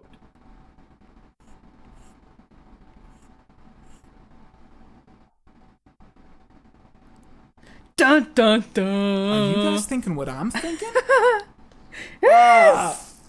My hand is black. Is he about to? Is he gonna? No way. Gut cat? He's a fat cat. Oh my gosh. Hello everyone and welcome to the iCarly webcast. This is it. This is the camera that Freddie uses in the show. She's doing it. This is what it looks like when it's really filming something, you know? Yeah, but doesn't this feel kind of realistic for something you would see on YouTube in 2008? Like this specific look. Like not state of the art, but someone trying their best, you know what I mean? And I have to ask, once again, think about it, ladies and gentlemen. Other people might do their iCarly content, okay? But who else in the world would think to record their iCarly video with the actual camera from iCarly? The answer is this guy. He had the same idea. One thing you'll notice here is that there's this little thing flashing in the middle of the screen, and that says that there's no tape in the camera. There is a tape in the camera. This isn't a VHS camera, obviously. It's not a VHS camera, but, when I was younger, I actually tried to collect VHS cameras because I very much like this aesthetic. I think this is a cool aesthetic. So I tried to collect VHS cameras, you know what I mean? And what I found is VHS cameras were not designed to last into the 21st century for the most part. So every time I would buy a VHS camera, it would either be broken in some way that made it annoying to use, it would be entirely broken, or it would work for about 3 hours to a day. And the fault with this camera is that it is now incapable of telling if there's a tape in the machine or not. And obviously, if it can't tell if there's a tape in the machine, then it can't record very well. This whole setup makes me really nostalgic because I used to film with VHS cameras as a kid. And the funny thing is, this apartment is nothing like my childhood home, but even just seeing the walls through a VHS-like format makes me really nostalgic for where I grew up, because that's the way I remember it. I remember it through this kind of weird, grainy filter. Totally. And I like to think this is a very nice little quiet moment we've made for ourselves in the video. But I want to say that the reason I want to make this little moment in the video is that I remember iCarly Season 5 being the exact point in the series where I just didn't think it was fun to watch anymore. And I have this gut feeling that I'm going to feel exactly the same way going into it this time. From what I remember, these next few episodes, they're really mean. And they're also the episodes that we've been waiting on. And so I don't think this is going to be a fun thing for me to go through. But sadly, as we always have to say in segments like these, the only way to find out is to go ahead and get started. Now that we've kind of circled back around, can we stop for a moment and recognize exactly how big of a moment the Season 4 cliffhanger was? Constantly throughout the series, it has been teased as a possibility that Sam's cruelty directed towards Freddy is not indicative of a true hatred for him, but instead of an inability for her to find a way to show affection. The idea that Sam either hates Freddy and wants to see him suffer, or likes him and doesn't know how to say it, is something that is purposefully never made clear in the early seasons. The fact that she constantly tries to derail his romantic relationships and grows moody whenever she sees him with another girl is again something that could mean a variety of things, and is left as ambiguous to try and get the teenagers at home excited about the possibilities. And the revelation in Season 4 that Sam indeed secretly loves Freddy and wishes she was in a relationship with him. I think he sleeps somewhere. It retroactively confirms the hidden subtext of her motivations in the entirety of the show so far. And it additionally sets up a storyline which will take up nearly half of the canon episodes of Season 5. Season 4 Episode 9 is easily one of the most cute and wholesome stories in the entire series. And if that's the case, well then Season 5 Episode 1 is the mean-spirited punchline to that setup. In the episode, we discover that after the two kiss, Sam immediately commits herself to a mental institution because she thinks admitting she's in love with Freddy means she's gone crazy. By the way, these kids have gotten a lot taller over the last few days. So Carly, Freddy, and Gibby go to this mental asylum and try to break Sam out, but are told off by the woman working at the front desk. Also, Sheldon from The Big Bang Theory is there for some reason. Kick my thighs. Kick them hard. The gang get Gibby to distract the woman while they go and find Sam. Gibby's distraction involves violently assaulting her, thus keeping her eyes away from Freddy and Carly. After the cops presume that the woman is lying, Gibby befriends Sheldon, who tells him that he is from the future and needs to give back. Something Gibby believes because he is not smart. Carly eventually finds Sam, and Freddy convinces her to come home. However, because Sam is under 18, she can't leave the asylum without being Jazz, signed thank out you for by the a guardian. 200 bits. Jane Lynch is too expensive to hire more than once, so they decide to have someone else impersonate Sam's mom. No. Harry? I am not dressing up like Sam's mom. We weren't gonna ask you to. I want to do it! Sam goes in disguised as Miss Puckett, but is recognized by an old friend Enjoy at the your asylum. 1 year gift sub. The iCarly webcast is scheduled to start soon, Gifted and at the tier 1 insistence sub of the to inmates, they do the web show live Happy from the 1 Mental year. Institute, which is of course interrupted by the people inside. Warning, in the year 2029, aliens capture Ryan Seacrest. Bet you money that really happens. Live on the web show, Carly does something that makes everyone uncomfortable. Announces to the audience that Sam likes Freddy, and that she wants to hear people's live reactions. Freddy's hot. Yeah, let's not get carried away.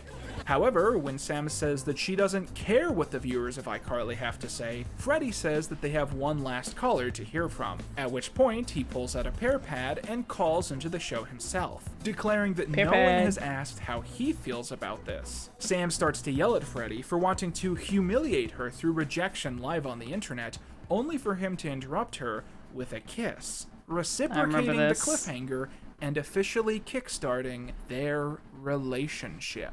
And now that we've reached this point, I think there's one thing that we all want to talk about. Kitty. What's up with pear phones? You ever think about that? Like, this was a big thing in the early 2010s. Like, smartphones were a new thing, and every writer on TV was thinking, what's the next thing? They're gonna change the shape to a circle or a triangle. But have you ever thought about, like, the logistical nightmare that would be? Like, think about video. When you watch Splash Face on your Pear product, do you think that the video, like, just opens in the center with a bunch of black space around it? Or do you think it goes full screen and kind of cutting off the outer laying crust of the video? In the iCarly universe, there's probably debates about this. Like, are you a black border guy or a cut off the edge of the screen guy? Because both of those options sound fucking awful. Do you think there are video formats in the iCarly universe that are specifically designed to be pear-shaped just so you can watch them on pear-shaped devices? I mean, we can clearly see here that when Freddy uses a pear product to film something, it is not exported in a pear shape, it's exported in a regular 16:9. But, like, wouldn't you not want that if you had a pear phone? Wouldn't you want to be able to open an image on your phone and be confident that you were being shown the full image that you took?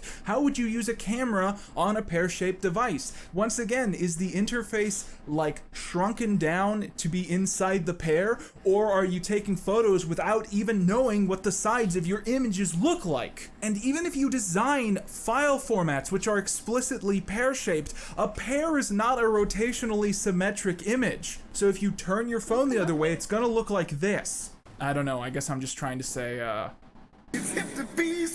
So let's move on to Season 1, Episode 2, I Date Sam and Freddy. The episode begins with Sam and Freddy fighting, because of course it does. I remember this being a big problem I had with the story arc back in 2011. Like, I get that Sam and Freddy are going to be dysfunctional, but couldn't you have just made like 2 episodes where they're a cute couple, show them going on a Ferris wheel or whatever sitcom cliches you want to pull from? But no, we go straight into the obvious issues at hand. As we find out, Freddy got a B on some paper, and in retaliation, Sam filled that teacher's car up with bees, something Freddy dislikes because he doesn't want Sam fighting battles on his behalf. We quickly learn that a big issue at play is that Sam still doesn't respect his point of view, a stance she held when she hated him and still holds when it comes to their romance. However, Carly sets things straight, telling them how they're both a little right and a little wrong, and soon enough the fight is over, as it turns out that Carly is a very good moderator in the couple's fights. Because of Sam and Freddie being so constantly absent and together, Carly and Gibby have been spending a lot more time together, despite having nothing in common. So Gibby adopts a dog that they can raise together so they'll have something to talk about. However, Carly doesn't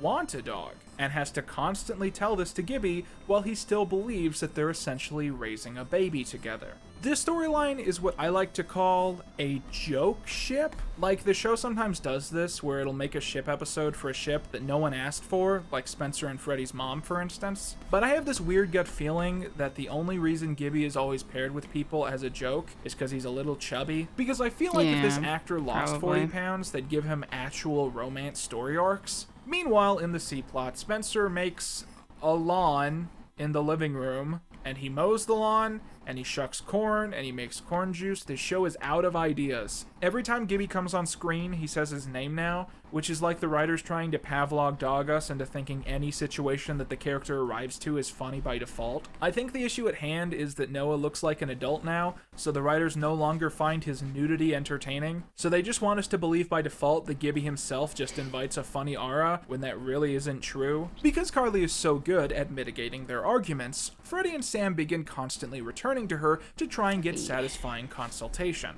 At one point, they wake her up at 3 a.m. because they've gotten in a fight about which of them have worse moms before she goes back to bed. That was pretty good. Eventually, they start bringing her with them on dates, asking her to sit in an island to the side and put aside any disagreements that they end up having. Carly becomes increasingly stressed out until she eventually has a meltdown in the middle of a crowded restaurant. Afterwards, she delivers her final judgment. If they can't work these things out on their own, then they shouldn't be dating at all. And that is how we end episode 2.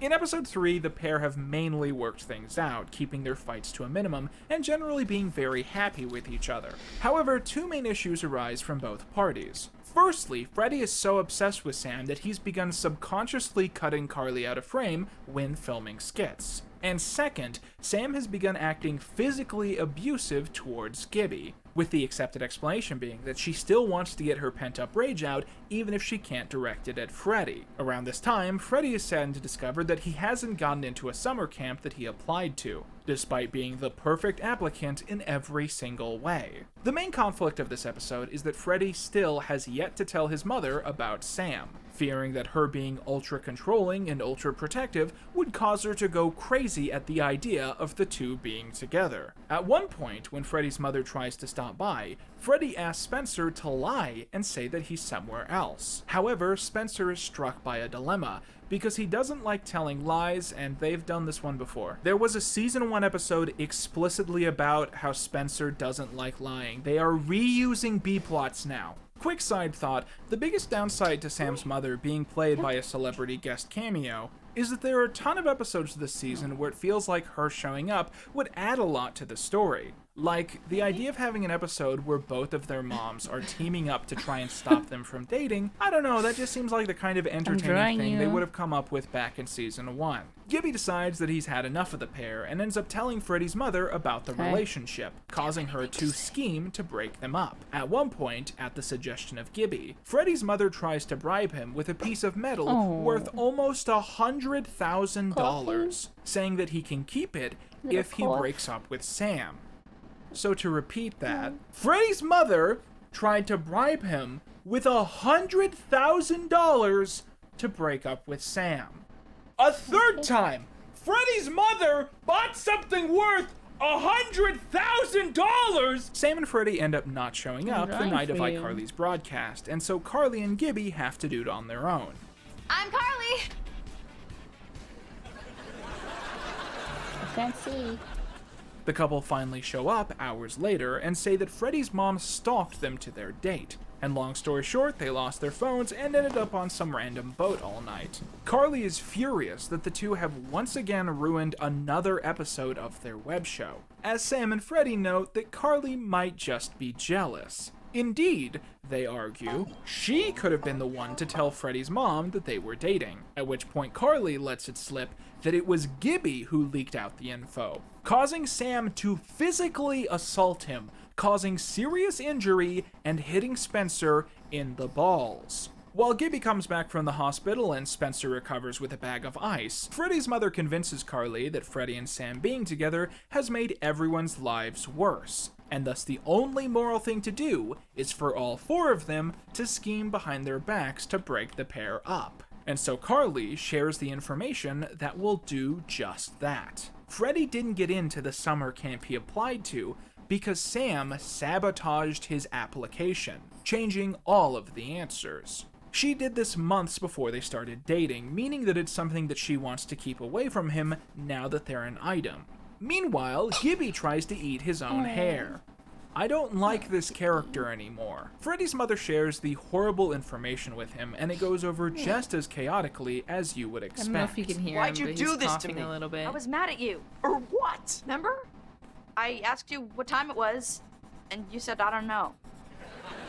Freddy is extremely mad, and it really seems like the two are going to break up before Carly runs upstairs and decides to intervene, telling Freddy that he can't break up with Sam over this. Gibby decides he's changed sides and drags Mrs. Benson out of the room, as Carly forces the two to stay together, saying that Sam is like a wild pet. There's chaos that comes with her, but that doesn't mean she doesn't love you. As the two embrace, Gibby begins singing an original love song, implying that somehow this was his plan all along. He's cute. And there we go, love is blossoming and in the air until the next episode. Season 5, Episode 4 starts with the most bombastic retcon in the show's history. Freddy is really into trains, and is in fact in a model train club. I know, I didn't believe it either. This doesn't surprise Carly, but what does is the revelation that Sam and Freddy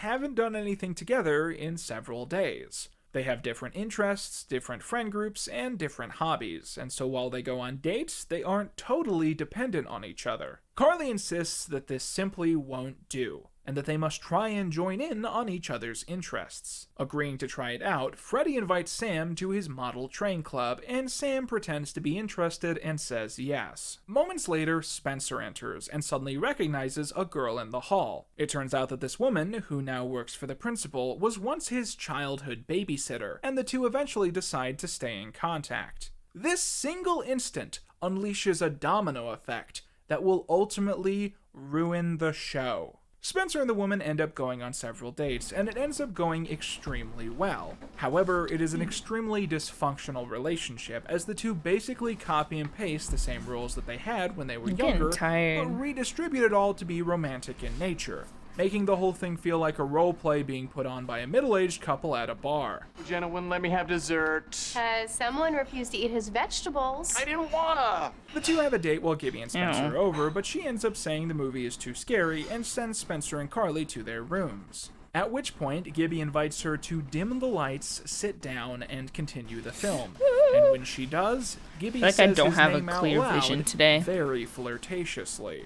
I'll remind you that this woman works at Gibby's school, and she's 5 years older than Spencer, and Gibby is underage, so this is a Gibby gets molested moment. Meanwhile, Freddy takes Sam to his train club, and holy hell, this is cool. I'm sorry, I'm not really into trains, but this is an objectively cool space. Which of these kids has the coolest mom in the world? This is awesome. The boys take joy in seeing these small moments of happiness as each train goes off one at a time. But while they're out of the room, Sam sets both of the trains to go off at once, causing them to collide mid-track, destroying hundreds of dollars in train collectibles. Not that I would know. It's not like I've, bought trains or anything. There's train in my milk. Drink it! So they found out that Sam isn't compatible with Freddy's hobbies, but they're still not sure about the other way round. So Sam invites Freddy to take part in her weekend interests, going to visit her uncle and cousin in prison and trying to sneak contraband in to give to them. Been sprinting the last couple days. Whoa, okay. Oh, prisoners in my pants. They get caught and Sam's family are thrown in the hole, and Sam then spends copious time yelling at Freddy for not being good enough at getting honey-glazed hams out of his pants. They confide in Carly, who says that maybe they shouldn't get involved in each other's hobbies, but that it doesn't mean their relationship is over. She notes that her relationship advice isn't always rock solid because she doesn't have a boyfriend. She then goes downstairs and sees Spencer being read a bedtime book by his girlfriend while he rests in his pajamas. Carly has finally had enough and snaps at the two, telling them that their relationship isn't healthy or destined to last. They're not having a normal relationship, they're awkwardly inserting romance into a pre-existing dynamic that had nothing to do with romance at all. And they need to stop pretending they can be a couple when they both know that it's weird and wrong. And while Carly gives a speech that breaks up Spencer and his babysitter, Freddy and Sam loom at the staircase, and come under the impression that Carly's outburst might also apply to them. And as they head down in the elevator for the night, I remember being so Sam sad about stops at this. mid-voyage, something Freddy seems to have wholly anticipated. They have a long, serious conversation where they admit that they're not truly compatible like they would have wanted to be. At least, not yet. And as they amicably break things off, Freddy tells Sam that he loves her, and Sam replies with much of the same. And you just know that when they finally get off that elevator for the night, and Freddy watches that girl walk away, he's thinking to himself, why didn't I take the $100,000? As a kid, I remember this story arc being the last time that I went out of my way to consistently watch iCarly. And perhaps contradictorily, it's the story arc that ruined the show. Because the biggest problem with this story is that it's pretty much identical to I Saved Your Life, the Creddy event story. The characters start dating, it's far from immediately perfect, and they decide they need to take a break to see if they're a better fit for each other a little bit down the line. And then it's almost never spoken of again. Do you see how something like that could potentially ruin the reasons that people liked the show? Because iCarly was at least partially about the will they, won't they appeal that was generated from these character dynamics. And these two story arcs turn that into they did, they could again, and they might, but they don't feel like it this week. And it's like, personally sitting here, you know, talking about this at this point in the saga, I'm feeling kind of depressed. And I'm sure you guys are feeling that at home secondhand. Because the SETI story arc was a lot of build-up and then a really disappointing payoff. Yeah, I do remember in this. some of the weakest episodes in the show's history. And here's what this has always been about. iCarly doesn't do storylines about the web show anymore. They don't do storylines about romance anymore. And Spencer doesn't even really build sculptures anymore. Oh yeah, So why are we still here? What is all this about? How is this even still iCarly?